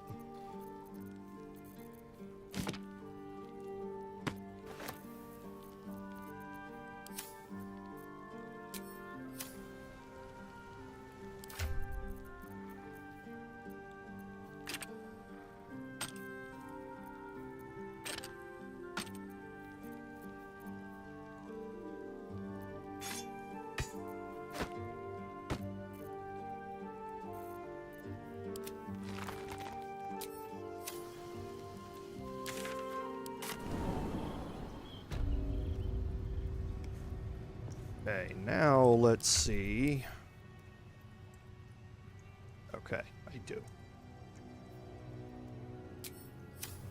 Alright, I want to have a backup plan before I go into here, and that backup plan is a scroll of Globe of Invulnerability. It's actually, boy, you're taking me a long way back, Em. I honestly can't remember if it was in early access or not. I think it was. It's not, I mean, it was never called a spell tome or anything like that. It was always called the Curious Book, and it was just hidden in a hole over by the Blighted Village, so not a lot of people found it. But it's been there for a very, very long time. If it was not in early access, it was certainly there at the start of release. When you find it, it has a bottle of wine inside of it. What's next, I wonder? Is when you find it. But since it is a storage container, it just feels right to be able to put spells in it. Or scrolls in it. So what I wanted here is, as a backup, I wanted to make sure that I had a scroll of Globe of Invulnerability. This creates a barrier that makes creatures and objects inside of it immune to all damage. It lasts for 3 turns, and it is a concentration spell. The reason for this is that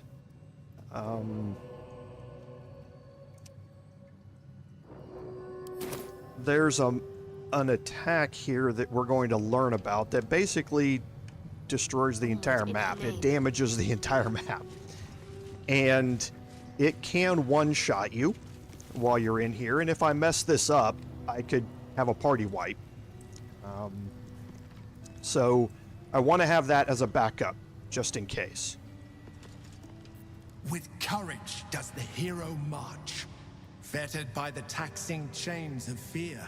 A stalwart soul must ever persevere. With insight does the hero choose, guidance born of ancient wisdom proven. Peace, not strife, the undenied conclusion.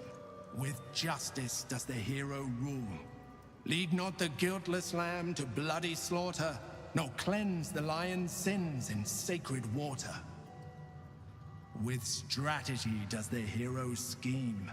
A cunning mind, 100 steps ahead, your allies close, your rivals stunned in dread. Worthy you are found. Go forth, hero, seize your fate, and rise, great Wyrm, heart of the gate. Okay, and that's going to open up the door here. Now, before we go in, I want to make sure that I am fully and correctly equipped, because we are going to need it for all of this.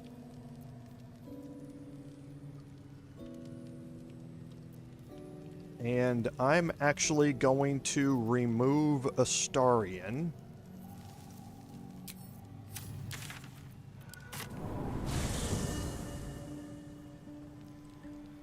At least things have stayed interesting. Best be on my way. A private And word bring would Wyll be back. nice.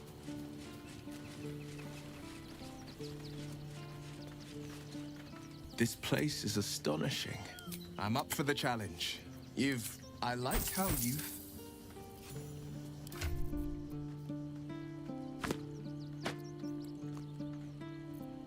Okay, so let's make sure that we are all set up here. Shadow Cloaked is good. This is bound. This is bound.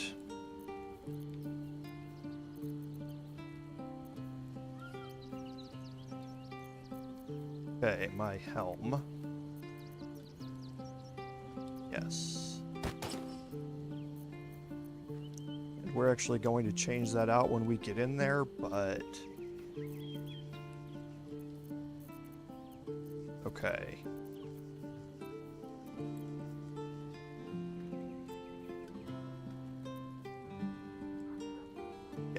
think we are good.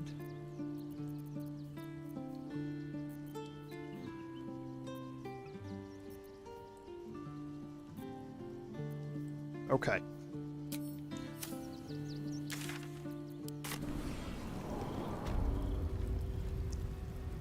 So now we're going to head in here. Now, the layout of the Dragon's Sanctum, the first thing that you're going to notice when you get in here is Ansur is dead. Okay, Ansur is a level 17 undead dragon. Currently has the dead condition. You probably know that's not going to last. Immune to poison, immune to lightning, resistant to necrotic. No other resistances. Keep that in mind so that you're not using lightning-based attacks against him. That's why I changed out the Chargebound Warhammer, because the plus D6 isn't going to do anything against Ansur. And that's why when I use the Draconic, or the Elemental Infusion from the Drakethroat Glaive, I added cold damage. Because I don't want an elemental damage to be useless here. So Great Wyrm Scale, all damage is reduced by 2. I'm not going to be able to polymorph it into a sheep very easily. You certainly can try, but they've got a +5 bonus to any spells that would do that, or banish, or anything like that. It's got advantage on all saving throws against spells and magical effects. Opportunity attack as normal, and then turn resistance. It is undead. However, if you try and turn it, he's going to have advantage on that saving throw. Okay? Now, he's got a 25 strength. So that means it's +7 to hit and to damage from any strength-based attacks that Ansur does. Now, Ansur does a lot of lightning attacks. Okay, and I have elixirs of lightning resistance, so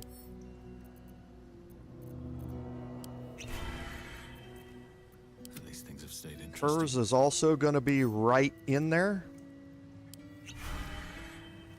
I shouldn't need it for the other two, per se. Breathing, despite everything. Okay, but I'm going to keep my entire arsenal of stuff available to me here. So if I want to take additional elixirs to cancel those out to do additional damage, like elixirs of bloodlust, gain an additional action or something like that, because I need to deal damage immediately and very quickly, I'm going to keep that in mind. I'm not going to wed myself to a lightning resistance if I need to deal a bunch of damage very, very fast. Okay, keep that in mind. Now, the layout you have here is, you have basically a cross setup. There's this spot in the middle.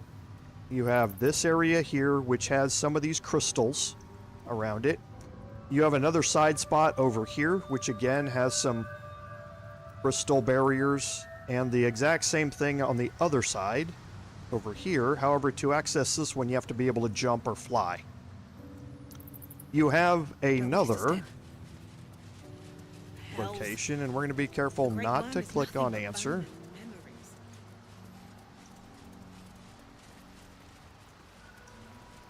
Down here is the Helm of Baldur. Always room for more. You can pick this up, and this is going to open up another back area here. Now, I have never actually tried this. I don't think... Yeah, this does not have a roof on it, as far as I'm aware. However, what I don't know is if these walls protect you from the special attack or not.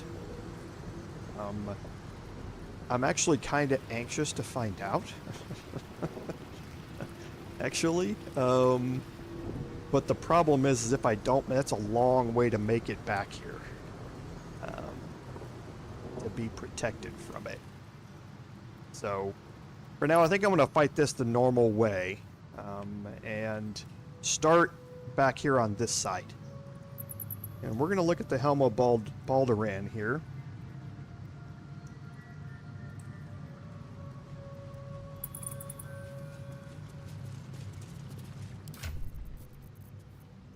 So the Helm of Balduran's a legendary item. The helmet heals you for 2 hit points at the beginning of every turn.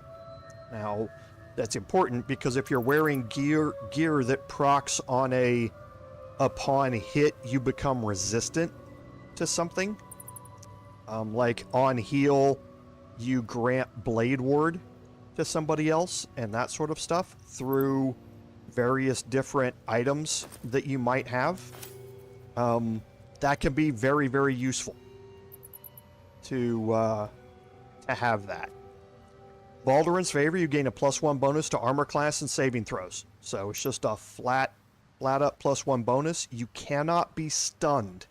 That's incredibly important because again, we're going to have some Myrmidon spawns here, and the air elementals can stun you. So this would give you at least one person who is immune to that. And then attackers can't land critical hits.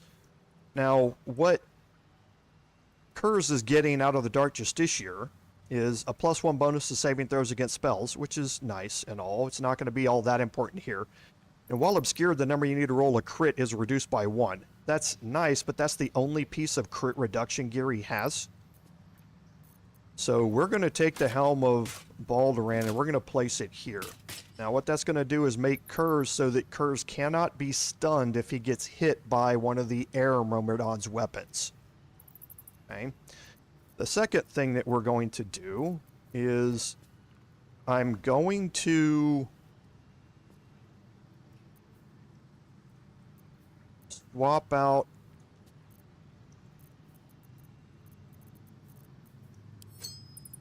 the ring here and replace it with the Ring of Free Action. Okay, so I can't be paralyzed or restrained in this case. So I'm not losing anything except a possibility of a critical with Exhort the Risen here. With Ghoulish Touch. The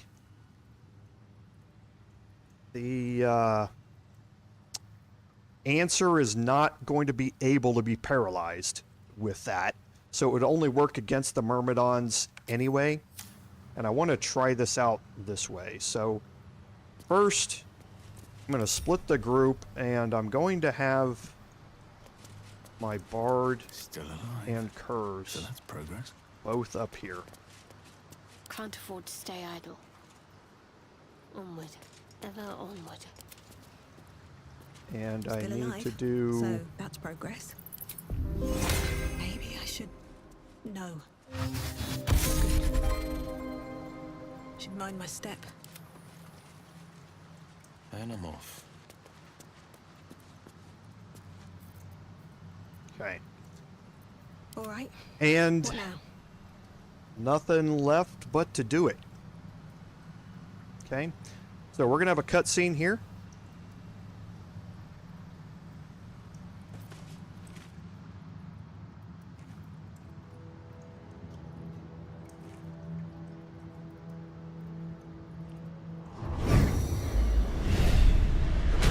The dragon's spirit floods your mind and memory in a great torrent of power. He is with you. He is within you. He is you. The next words that spill from your mouth are not yours, but the worm's.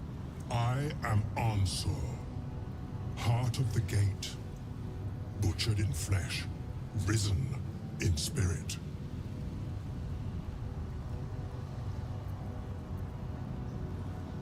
Ansur wends his way through your mind like an unstoppable river. Your body is unmoving, yet thought flows effortlessly between you. The spirit pauses, and you feel the astral prism stir. Ansur senses the Emperor's presence within it. Answer me, Facey. Why have you come?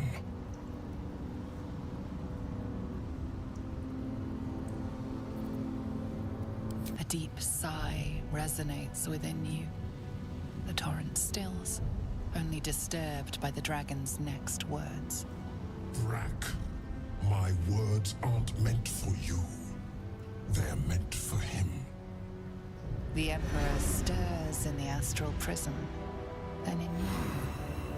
Calm, curious, and detached.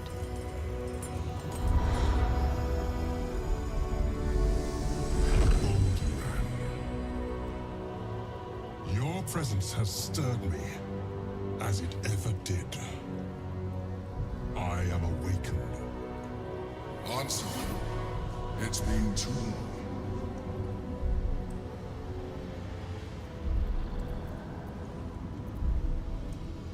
A name I once answered to. A name I did not expect to hear again. Least of all from the mouth of an old friend. Friend. Yes. And more. Until you killed me. Have you come to dance on my bones, Balduran? Was slaying me not satisfaction enough? Satisfaction? No. You left me no choice. You had every choice. You were becoming illithid. I offered you merciful death. You chose to fight. And now you bring your thrall before me. How far has the great Balduran fallen?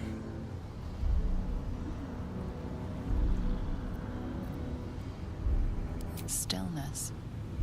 Ansur's consciousness hovers just above yours, searching, seeing. Dear Ansur. Enough! I gave you everything, Balduran.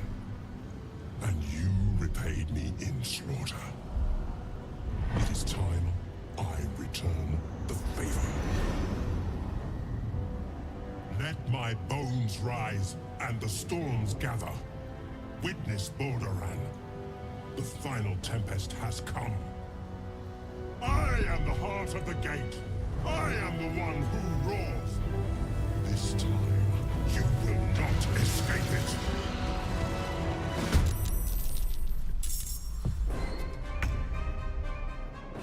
Okay, what an amazing cutscene. And you learned something incredible there. And that is that the Emperor is actually Balduran, the founder of Baldur's Gate. A new wrinkle there that you just don't expect at all. And yeah, it's an amazing cutscene and the way it played out. So, Ansur rolled poorly, which is good for us. There are 2 water myrmidons, one on each side, that have spawned here. They are going to be making their way towards us, and we are going to want to kill them. They are really tough to deal with. You can't disarm them. They're resistant to all of the normal types of damage, resistant to acid, fire. This one is wet right now, so it is vulnerable to lightning and cold, which we're going to take advantage of, and they're immune to poison. Okay? So, Shadowheart right now doesn't have a whole lot that I want to be utilizing her for against Ansur itself. So we're going to take advantage of the fact that this Myrmidon is wet. This one here is also wet, but that's just because they're in this steam cloud here. As soon as they leave it, that condition's going to go away. So we want to take advantage of it as much as we can here. I'm going to up this to level 4, and I need to get out to there. to make it land. On I go.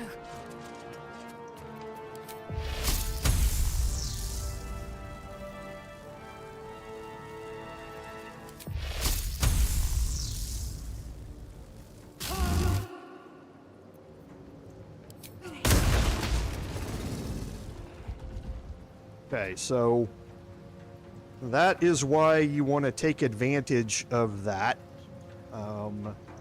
as quickly as you can. Destructive Wrath with her is just devastating on Call Lightning.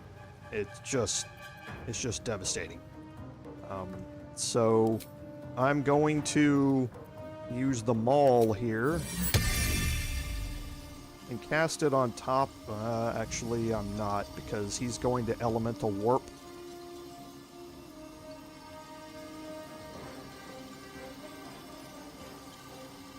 Let's put it here. Come on. Can't stay Okay, and now for us, for my Bard and my Paladin, we just need to focus damage. Okay, that's the main key here, is just focus damage. Now, Ansur's going to want to move all over this battlefield. He's going to want to fly. He's going to want to jump all over the place. And when he lands, he can knock people prone and all of that sort of stuff. So, since we're going to be focusing damage, there's a couple of things that we want to do. Battle favors the fearless. And if you look at our normal attacks, you see we're at 85%. That is because we're getting a bonus from favorable beginnings. So our first attack is going to be pretty high, but your attacks after that are going to be fairly low to hit because he's got a 19 armor class. So we want to make it easier to hit him, and the way that we're going to do that is with Wyll. Wyll's displaced right now because of the Cloak of Displacement. So attack rolls against him are going to have disadvantage. So I'm going to drop Darkness on top of Ansur, my Paladin, and my Bard. And guess who's blinded? I'm not entirely sure this this would be correct. Ansur is dead. He doesn't have any eyeballs to see with, being undead. So he probably should have blind sight. Well, so much for but peace. he doesn't. So we are going to take advantage of that. And this first turn, we're going to be skipping a little bit because I want to get an additional damage rider with Shriek.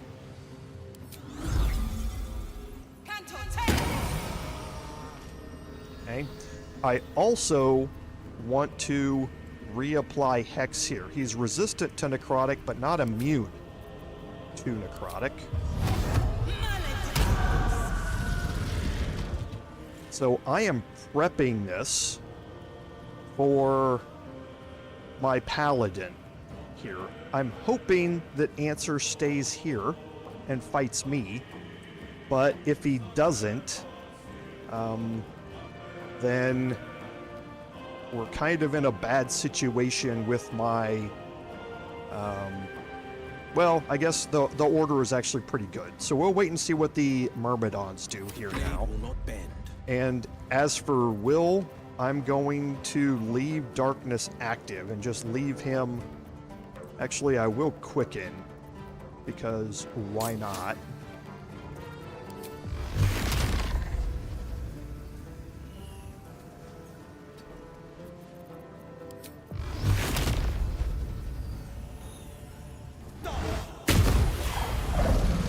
And look at all the damage numbers. That additional damage you're getting from Shriek is huge.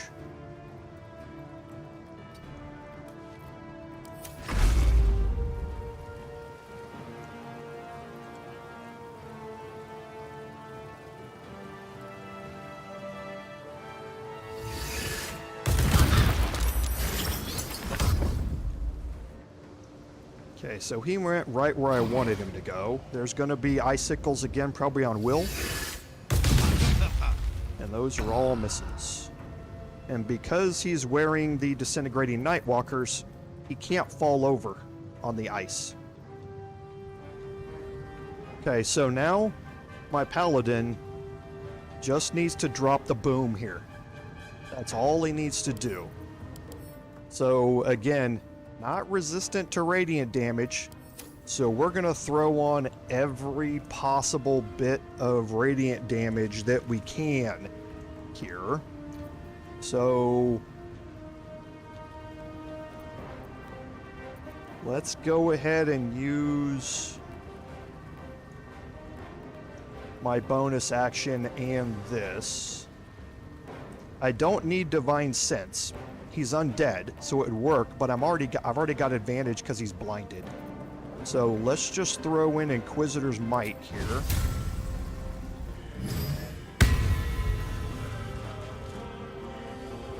And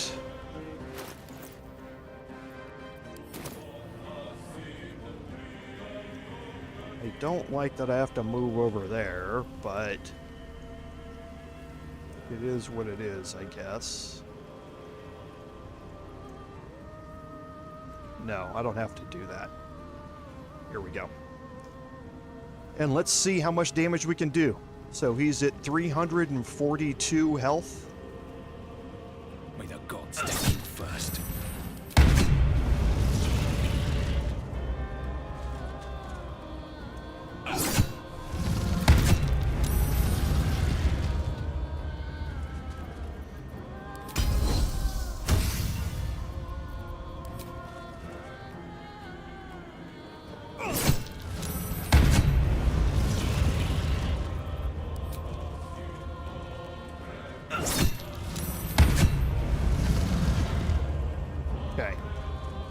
And now he's at 225. So we did 125, give or take, with that.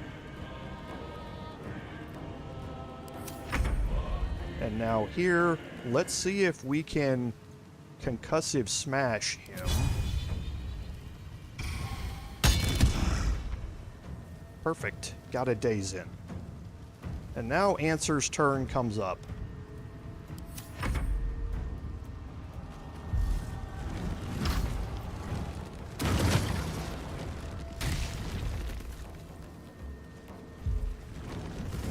All right.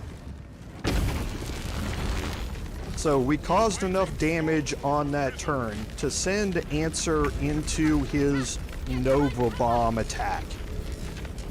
Basically what he's going to do is, for the next couple of turns, he's going to hoard energy here.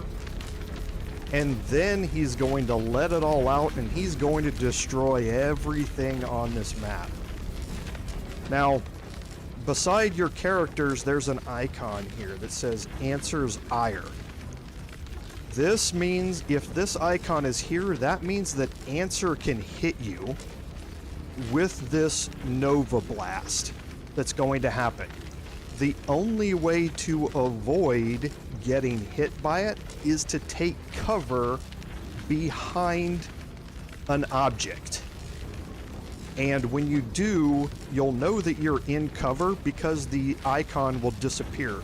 Wyll is behind these crystals. They're in between Ansur and these crystals.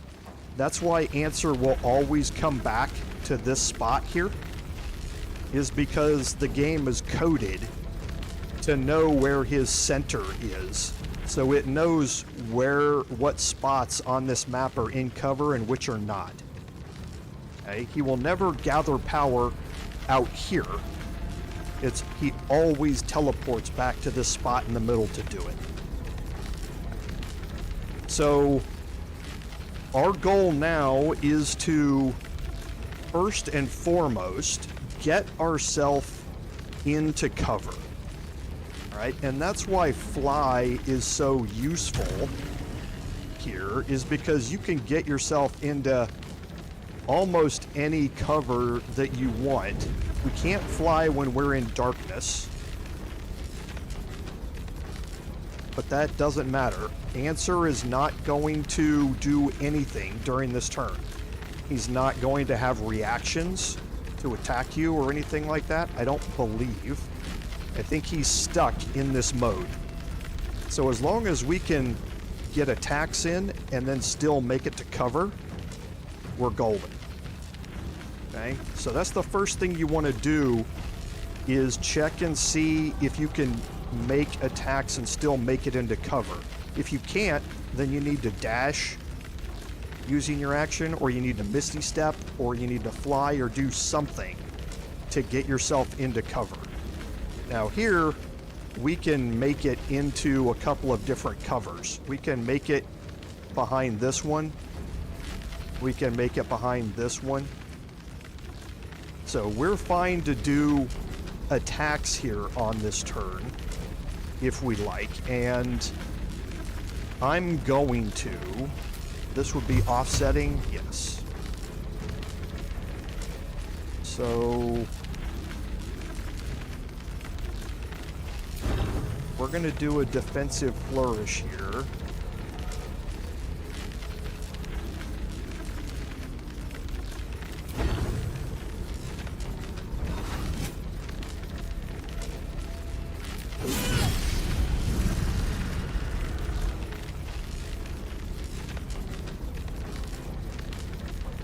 That should have upped my armor class to 27.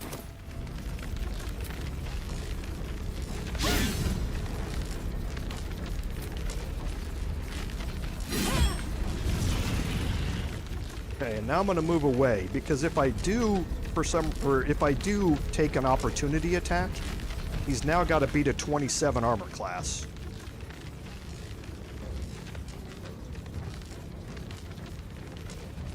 On my way. And he does not make attacks of opportunity, so I'm not in cover. Now I am. It's gone.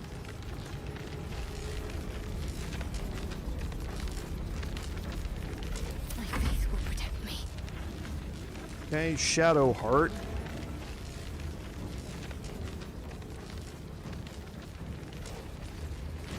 I need to be careful with Shadowheart, because if she trips, that's a problem. So I'm just going to have her jump, because she only has half her movement.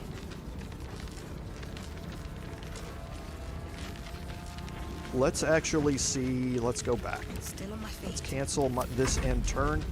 See if I can move over a little bit more. I'm still fine. I want to try and get Shadowheart right there. To concentrate.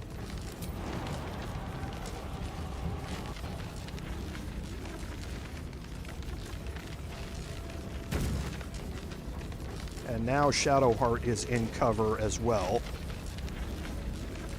This Myrmidon's going to get a chance to attack before he blows up, so let's see if we can just end him.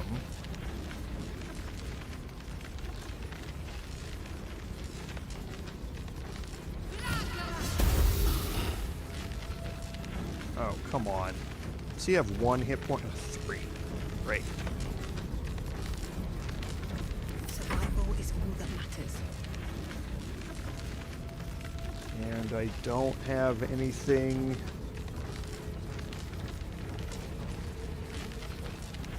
Again, I'm not horribly worried about it. They're both in cover.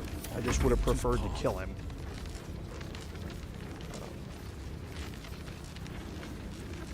So this Myrmidon is going to probably shoot at Wyll again, but again, I don't really care. Wyll cannot slip and fall on this. So let's pop Wyll out and get more damage on Ansur here.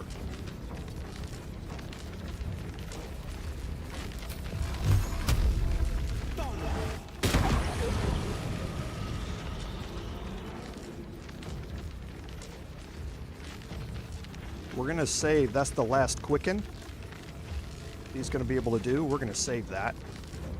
And Wyll is back in cover here. They're going to cast Icicles probably. Oh, they flew. That's good. Go after... Perfect. I love it. Elemental Warp, you're going to go after Wyll. He's displaced. Attacks against it have disadvantage. And now me. So the question is this cover? I would assume that it is. Even though it is right in the heart of the storm.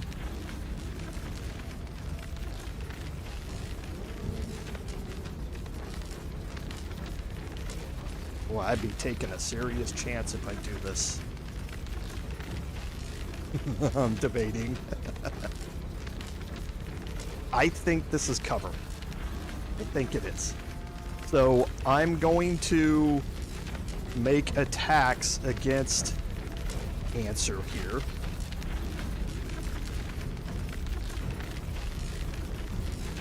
Because I do have one more turn of Inquisitor's Might. Oh, come on.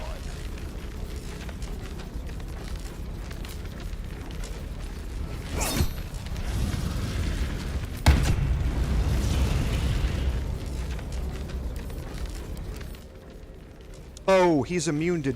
Yeah, my fault. Yeah, I shouldn't be wasting my Divine Smites, because he's resistant to almost every form of damage when he's in here. When he's in that. That was my mistake. Another step forward. Okay, so everybody's in cover.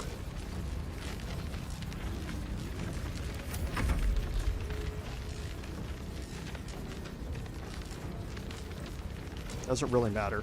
My poor spiritual weapon.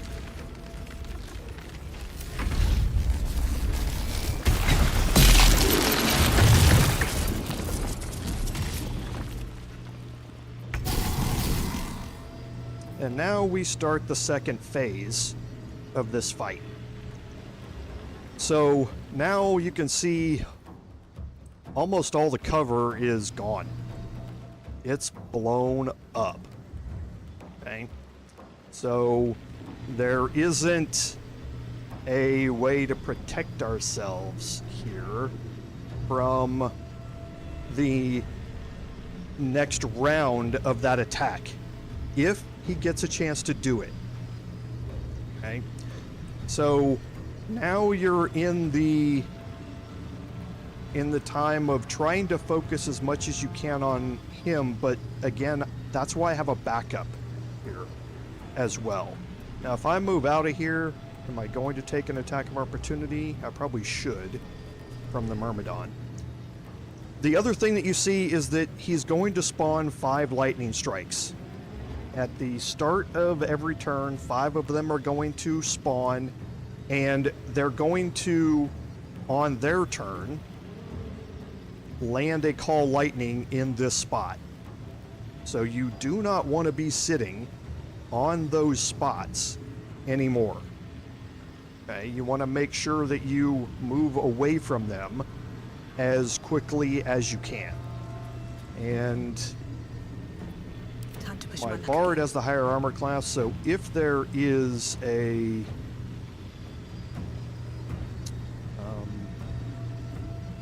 attack here, Ready. What is Shadowheart's chance to hit? 94.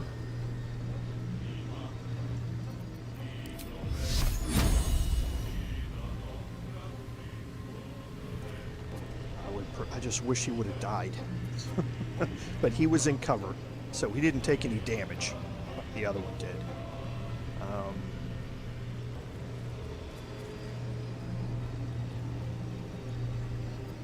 Forever dauntless. Let's do this.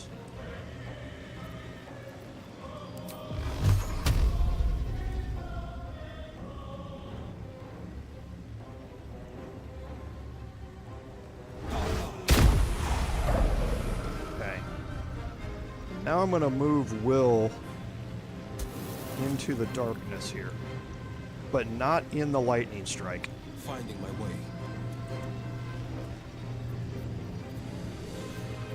You know, while he's here, he's got a bonus action.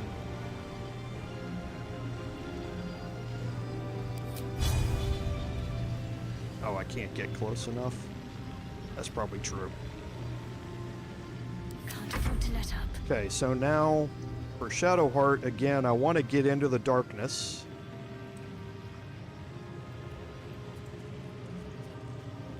Onward.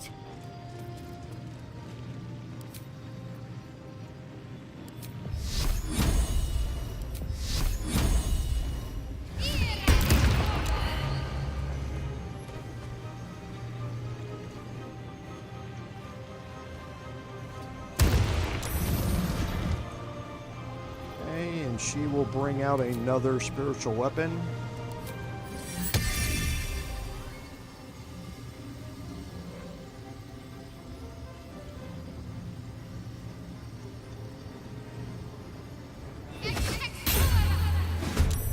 I'm gonna try and intercept this water myrmidon. Nothing important is ever easy. Okay, so again, we're going to get into the darkness. Actually, what do we have here? 22.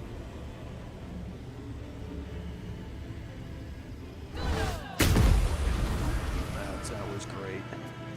Now let's get in here and get Shriek active. Perfect.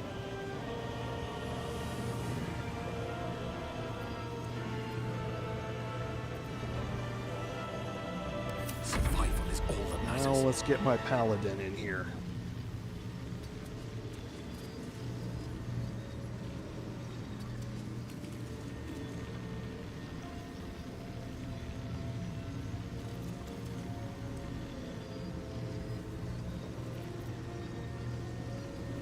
Going to be better used as a divine smite.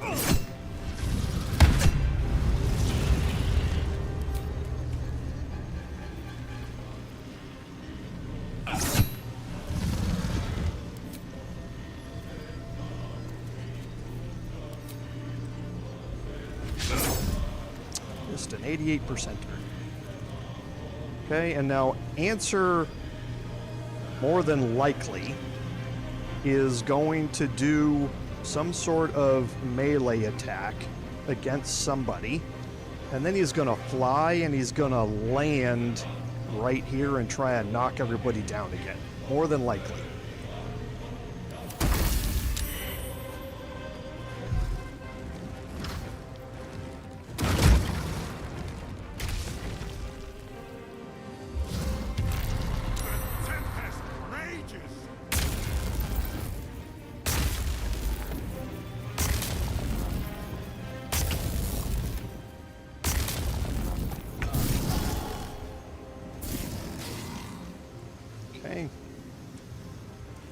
So we can get over there again, which is good.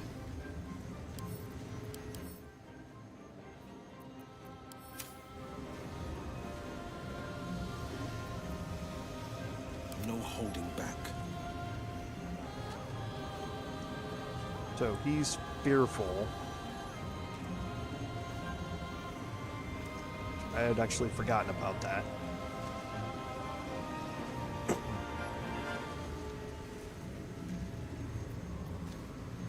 Sometimes the only way out is through.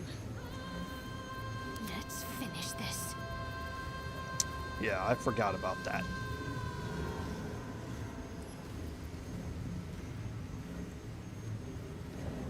I forgot to prep calm emotions. So let's see if I have a scroll. I do not.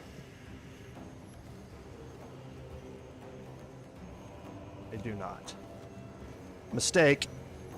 I knew there was something that I was forgetting. And that's it. I did not prep calm emotions here to get rid of that. And that is a huge problem.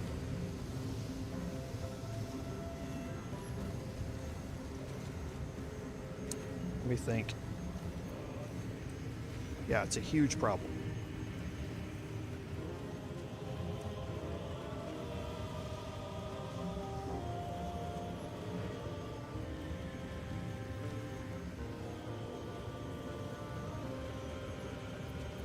Where do I go from here?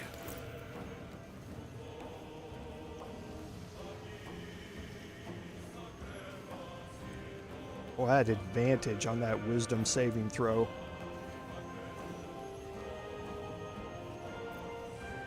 as well.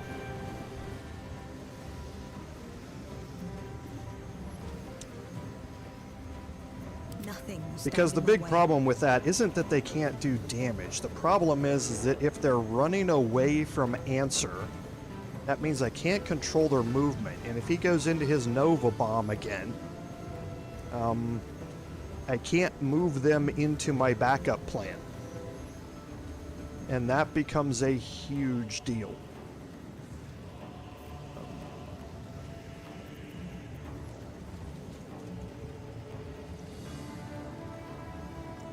But Counter Charm doesn't remove it, I don't think. I should have done this beforehand.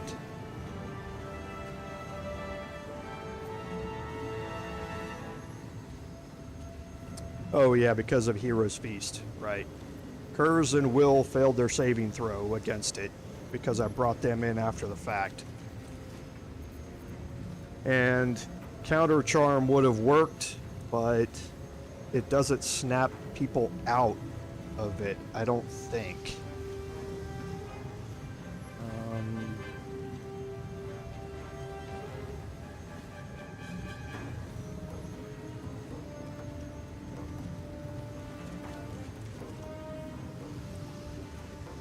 I'm just looking to see. Yeah, I don't think it snaps you out of it.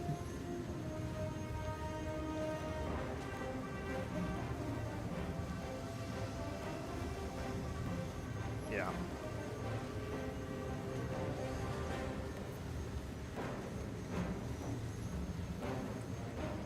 So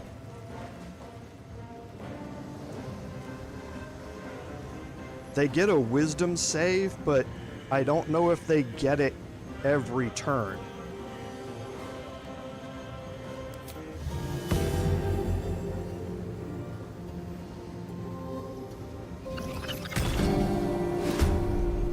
We'll see if they get it every turn or not.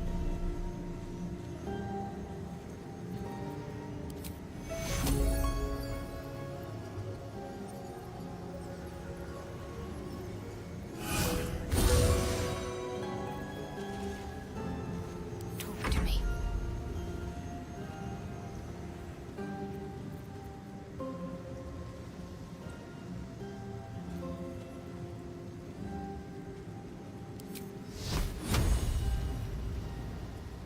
No, that's a dex save to avoid it.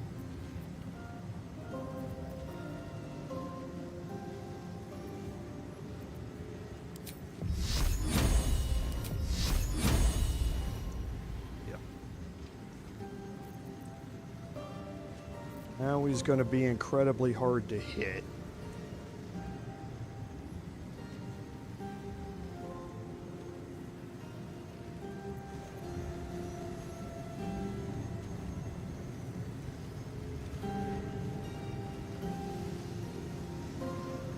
On the move.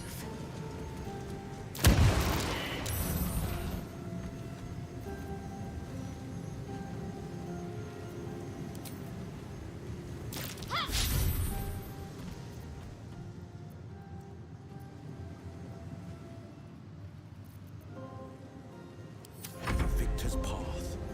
Still on my feet.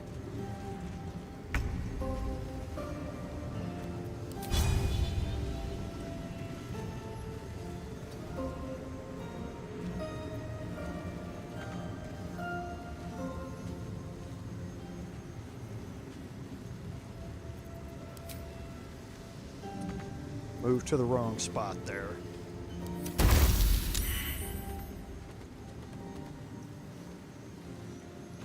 So he's going after Shadowheart. A little help, please.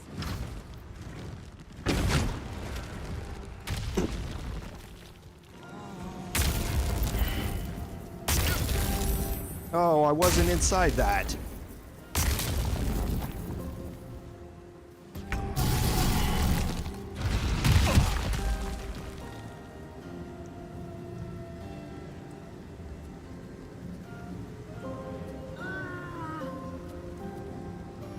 Yeah, they still got one turn left on it. So This will protect me from it in the future, but it's not going to stop it now.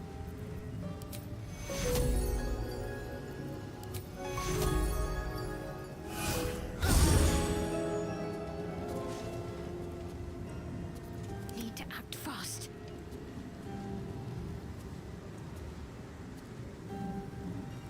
And Wyll lost his concentration too. Can't even catch my breath.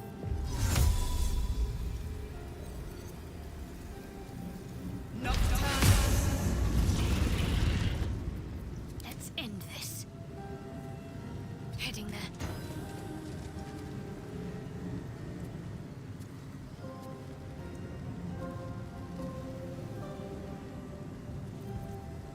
Hey, this isn't going well. Blood comes easy these days. Because I'm spending turns not getting damage on him.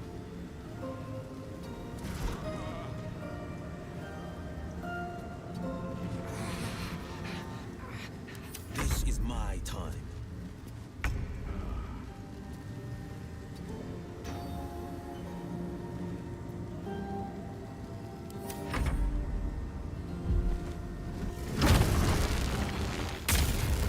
All right.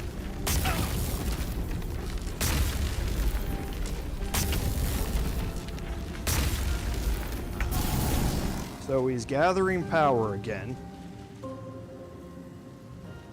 So nobody's fearful anymore, which is good. No choice but to keep going. So now what I need to do is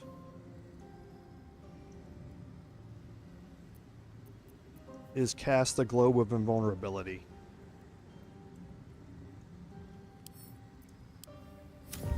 Okay, now I need to cast this so that he is not in it.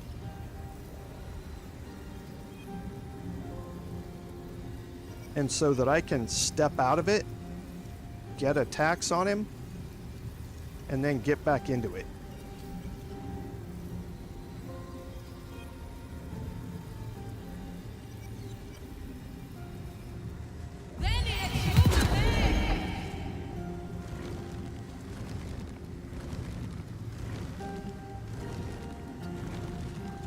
Okay, and you get an icon here where you are invulnerable. You're not in cover anymore because there is no cover, but you are invulnerable while you're in here.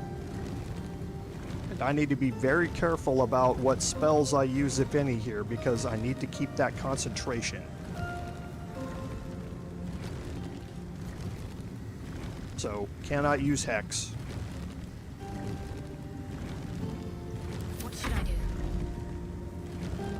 So Shadowheart is going to get inside here. She can cast Cure Wounds on herself. Take you. No holding back. Okay, Wyll can get inside here. I mean, he might as well. Let me... So he's resistant to force.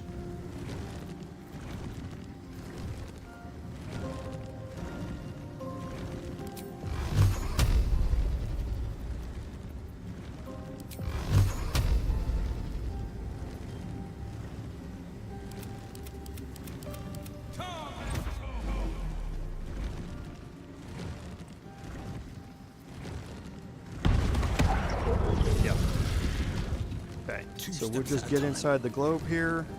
No choice but to keep going. Paladin is going to get inside the globe.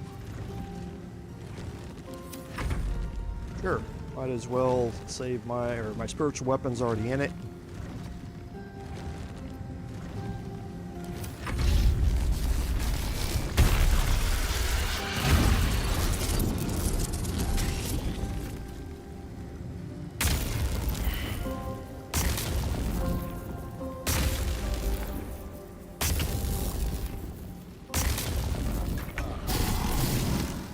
Okay, now that's my last turn, or my last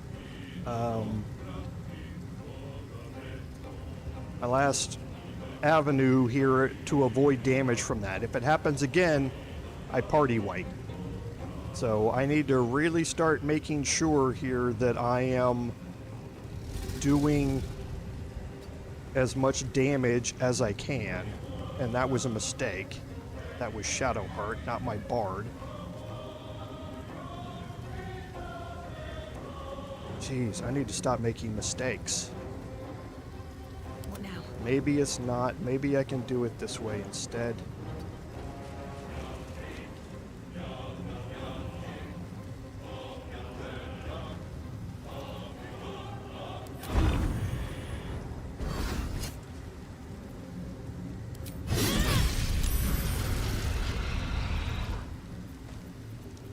Okay, so did my armor class go up? Yes. So I'm going to use her to absorb the attack of opportunity.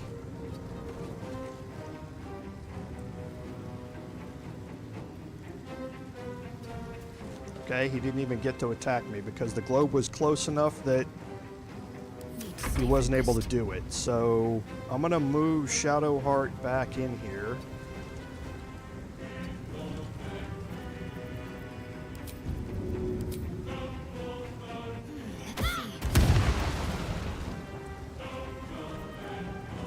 This is my time.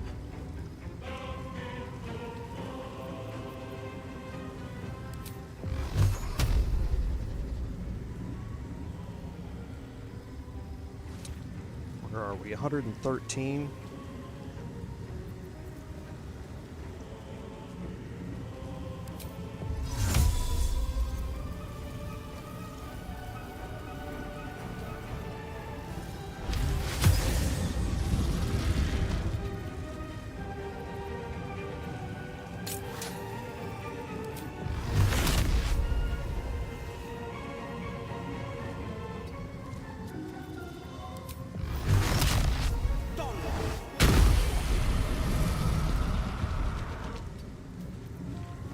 Still breathing, despite everything. Okay.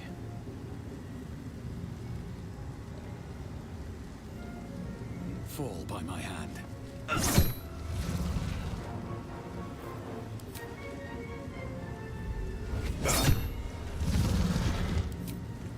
Oh, I shouldn't have. I need to... Another fight. Let's go. That's an action. Okay, but I can't use it while I'm in combat anyway. I need to... I can't do it this turn anyway. He's already into his action.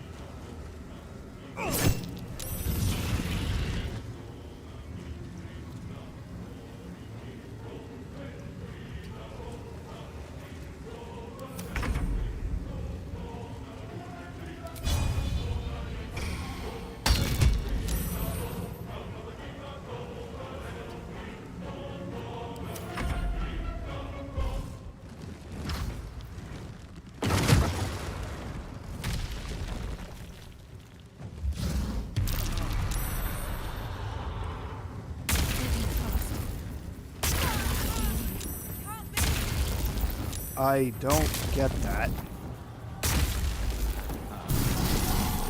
I don't get that at all.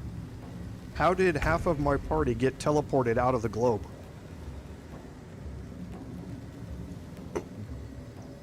Did they get knocked back?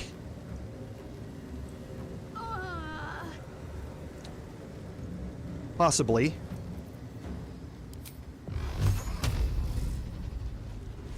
Battle favors the fearless.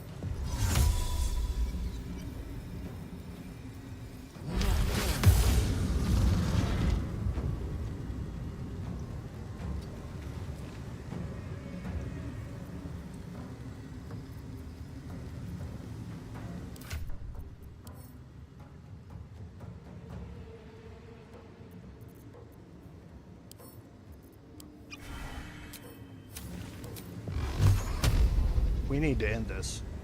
What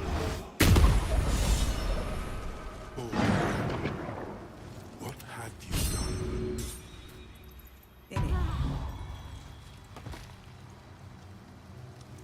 Okay, so... Ansur. I never thought I'd see him again.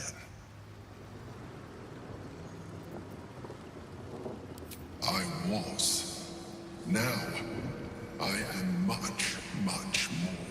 But it seems you are more interested in my past.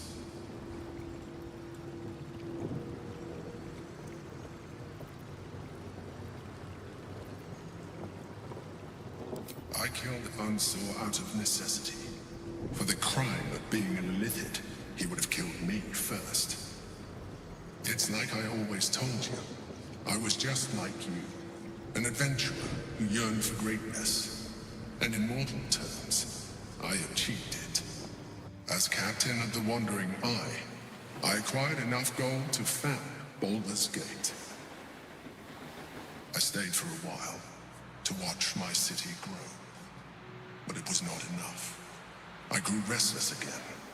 The sea called to me, and I ran to her with open arms. Life at sea was not easy. Our last adventure was ruinous. My ship was destroyed. My crew lost. But my spirit was far from broken. I was determined to return in triumph once again. I heard of treasure in Moonrise. I strove to find it. What I found was an Illithid colony, where I acquired a tadpole much like yours, and became a mind flayer, enthralled to the Elder Brain. It was Ansur who found me. Ansur who pulled me from the Brain's domination. Ansur who brought me home.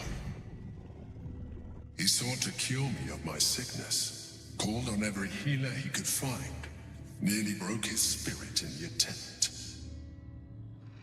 But he failed to understand. I wanted no healing. I was not sick.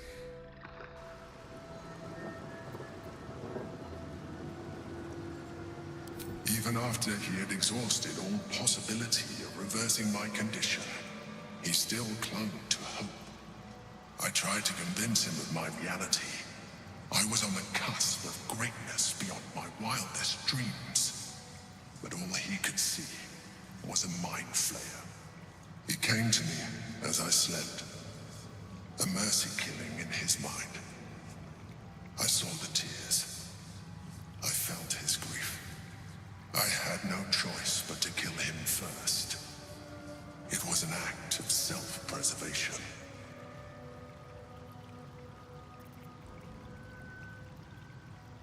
Put simply, yes. And being alive even more so. Do not think that I am ignorant of what I have lost. I may not regret my actions, but I do regret that they were necessary. While the past is beyond my influence, the present is not. It is time we move on. 2 nether stones remain in the hands of the Chosen. We must find them before we confront the Brain. Okay, so the big mistake there really is calm emotions. I didn't prep it. I knew I forgot something. And by the time it hit, I hadn't realized that I didn't have calm emotions, and I hadn't used counter charm as a replacement for it because I had just completely forgotten about doing it. So that's the big thing to do, calm emotions. Dropping it on your party beforehand. My faith protects. Or, I mean, during the first round.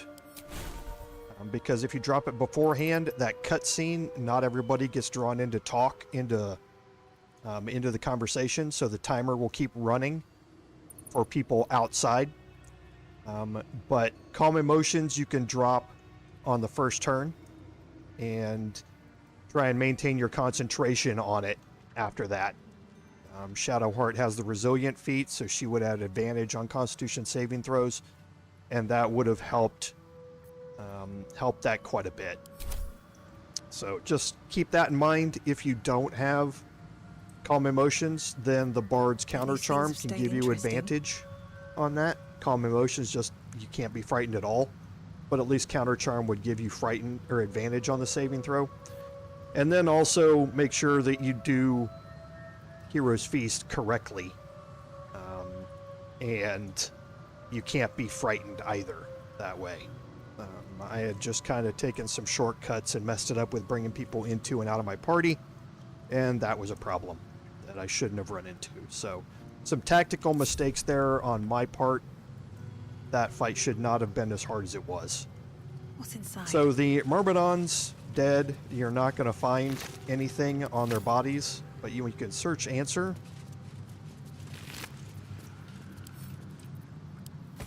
There's a letter here that was written to him from Baldur. And Baldur was asking him to stop looking for a way to cure him. And this is what kicked off the whole thing and triggered a fight between them, and Ansur ended up dying. The other thing you're going to get is Baldur's Giant Slayer. It's a legendary greatsword.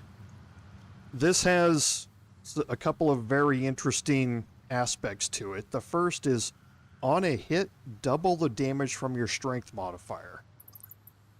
When you are utilizing this with a strength-based character, or with a character where you're utilizing either elixirs of Hill Giant Strength or Storm Giant Strength, this can get you a flat additional 10 damage if it's Hill Giant Strength, or an additional 16 damage if it's Cloud Giant Strength. Not Storm Giant, Cloud Giant Strength. The weapon grants you advantage on all attack rolls against large, huge, or gargantuan creatures, and there's going to be a lot of them that you're going to be encountering. Specifically, Steel Watch, those are all huge. A lot of things like gnolls and that sort of stuff are large in size. So you're going to be surprised how many enemies you're going to have by default advantage on your attack rolls against them. It is a +3 weapon, which is 2 hit and 2 damage. It also has, once per short rest, a weapon action, Topple the Big Folk. This adds an additional set of damage on top that's equal to your proficiency bonus. And your proficiency bonus right now is +4. So on a hit, you're going to be gaining +4 damage. Now, if you hit a large, huge, or gargantuan creature, they take an additional 2d6 slashing damage. So you're stacking a lot of damage here, all in one strike. They also must make a strength saving throw or fall prone. And then once they fall prone, then any of your allies' melee attacks made within 3 meters of them all have advantage. The other thing that this has is a class action, Giant Form. So once per short rest using an action, you can enlarge. This is basically the enlarge spell. So you grow larger, your weapons deal an additional 1d6 damage, and this stacks on top of everything else. So on top of double damage from your strength modifier, on top of Topple the Big Folk if you use it while you're in giant form, all of that stuff stacks. And you gain an additional 27 temporary hit points, and you gain advantage on strength checks and saving throws. So you can really use this to burst damage out against single targets, because Topple the Big Folk is once per... you only get to use it once, basically, per fight. But you can really use it to burst out a lot of damage. Now, the other thing about Baldur's Giant Slayer is it does work as a pact weapon. And what that means is that you don't have to be using strength to hit with this weapon. Now, if you bind it, what happens is you're using your charisma as your 2 hit and your damage on top of this. However, if you are also using an elixir of Hill Giant Strength or an elixir of Cloud Giant Strength, you will be adding your charisma damage to this from the bound weapon, and you will be adding double damage from your strength modifier on top. So this thing really, really works well as a paladin's, a great weapon fighting paladin's pact weapon that is utilizing elixirs. Because then you're gaining all of your charisma damage, all of your strength damage, all of your weapon +3 damage, all of your giant form damage, and all of your topple the big folk damage just with a single swing. Then you can add on top of that your divine smites, you can add on top of it your Drakethroat glaive, you can add on all of your additional damage riders, and this thing can put out a huge amount of damage. And if you're going against a large, huge, or gargantuan creature, the advantage helps offset the negative, the -5 to hit from Great Weapon Master. So you're adding an additional flat 10 damage on top of everything else. If you want to see how this plays out, you can watch the Paladin livestream, where I am currently spec'd as a Great Weapon Master two-handed Hexblade Paladin that is using this as their packed weapon. And you can really see how the damage stacks up. It's kind of stupid. But with this weapon, without any other things, you're easily able to deal 50 damage. 50 plus damage with a single swing. And then you start throwing on your damage riders on top of it, especially Divine Smite, and things can get into you're dealing 100 damage per swing type of thing. So it gets really, really good. We're not going to be exploring that on this playthrough. We're doing, like I say, we're doing it in the Paladin one, but do take a look at it because it is incredibly useful to see. So we are obviously hurt and beat up. We're going to take a short rest just to get some stuff back. And then we're going to head out of here. There's nothing else that we need to search in here. Let's see.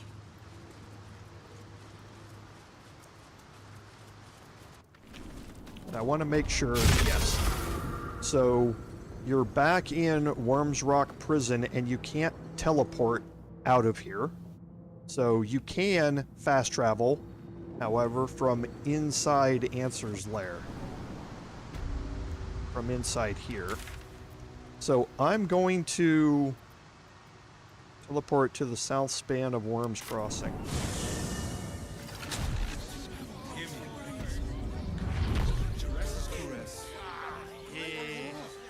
It's just embarrassing to need something like this. And the reason for that is that we need to find a way to get past Wyrm's Rock Fortress. Okay.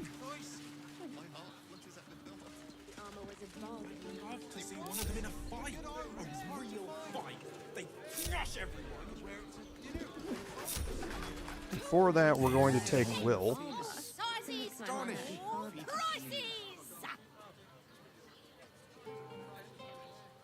One move ahead. Now, with the fly action, you can actually find a spot to fly around the bridge and land in here. However, as soon as you do, remember, everything in here is hostile. Right? So we are going to...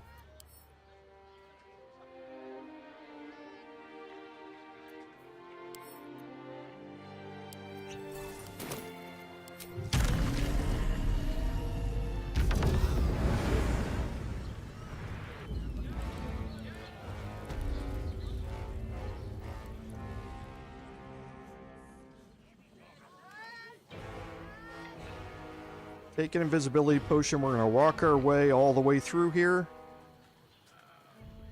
Once you get outside their detection cones, you are fine. And somebody's waiting for us.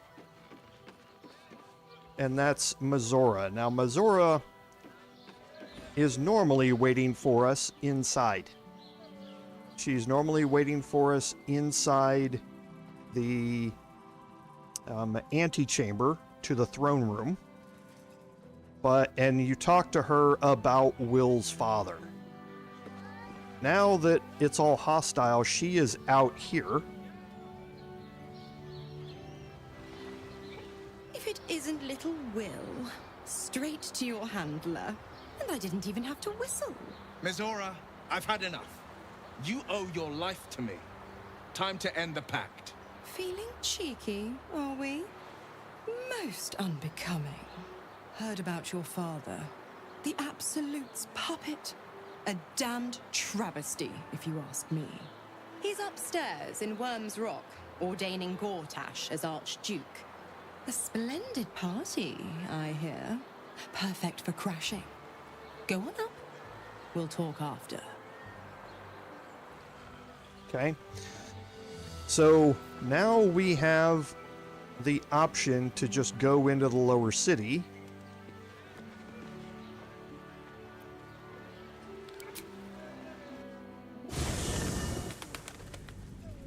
And I don't have a choice.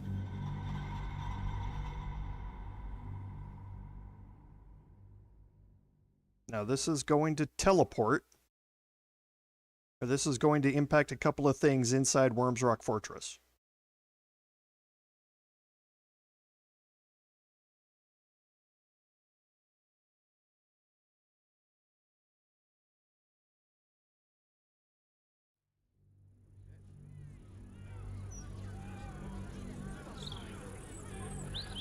The first time you load the lower city, well, not the first time.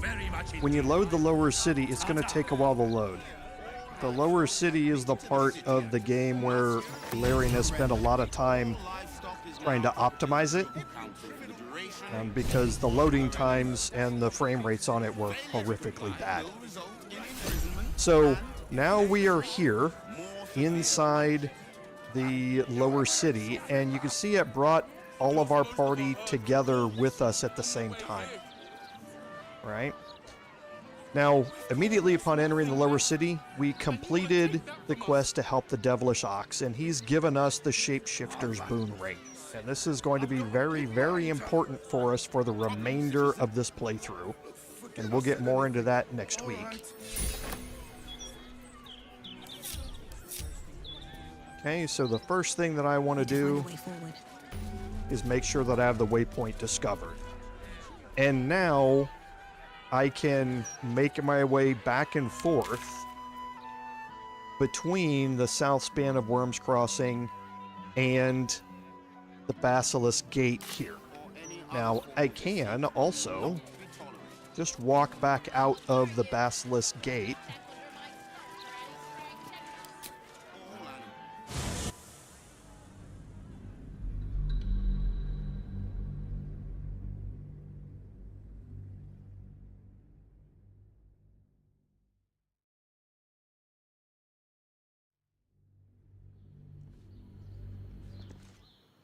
And now I'm here on the north side of Wyrm's Rock Fortress.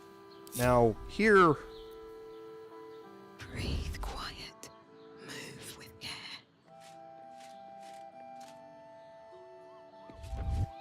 Again, everyone's hostile. Okay, they are red icons. They are going to be hostile to us the second that they see us. But this gives us a walking path into Wyrm's Rock Fortress, whereas on the other side, the only way in is by flying. And if you don't have the fly spell or a potion or the tadpole ability, you're not going to be able to get your whole party in there to do it. Okay? So this gives us access to Wyrm's Rock for our entire party without having to have the fly ability. Go on up. Pay Gortash a visit. A fate to remember, I guarantee. Okay, so since we are not going to be able to deal with, or we don't want to kill Gortash before we've taken care of the Steel Watcher Foundry, that is going to be our next course of action, is to make sure that we have dealt with the Steel Watch Factory or Foundry before we then go have an encounter with Gortash. This is going to be a lot more difficult because the entire Wyrm's Rock fortress is hostile towards us. There's a lot of Steel Watchers here. There are a lot of Flaming Fist here. And things are going to get sporty, I will say. But as always, it just adds to the excitement that you guys love to see me stress out over all the time.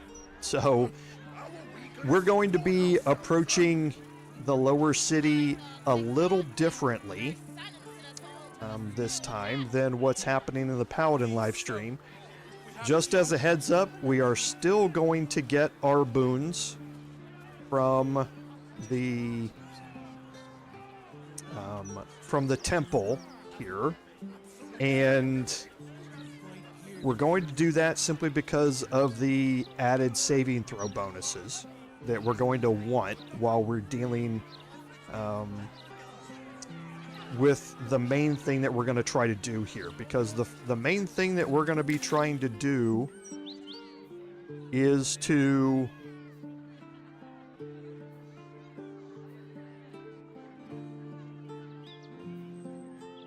head to the Steel Watch Foundry.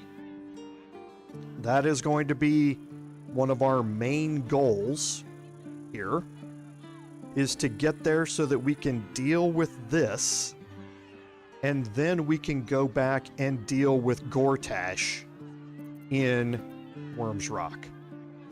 And we don't want to delay that very long, so we're going to go have that encounter, and that means we're going to have to kind of do this a little bit differently and approach it a little differently. So the things that we are definitely going to do that are going to be time sensitive are, we want to deal with Baldur's Mouth Gazette, because that's going to be time sensitive, and other than that, there's not a whole lot in here that we can't skip with, or that we can't take some long rests while we're in the middle of. So there may be a couple of things that we do up front, but our main goal is again going to be trying to get to the Steel Watch Foundry. So it's going to be fun. So please do join us to take a look at it. So as always, thank you all for being here this evening. I certainly appreciate all of the support and all the interactions that I get from chat. My community is always great, and I can't thank you enough for it, because as always, without your support, none of this would be possible. This is Commander Jerval saying, until next time, fare thee well.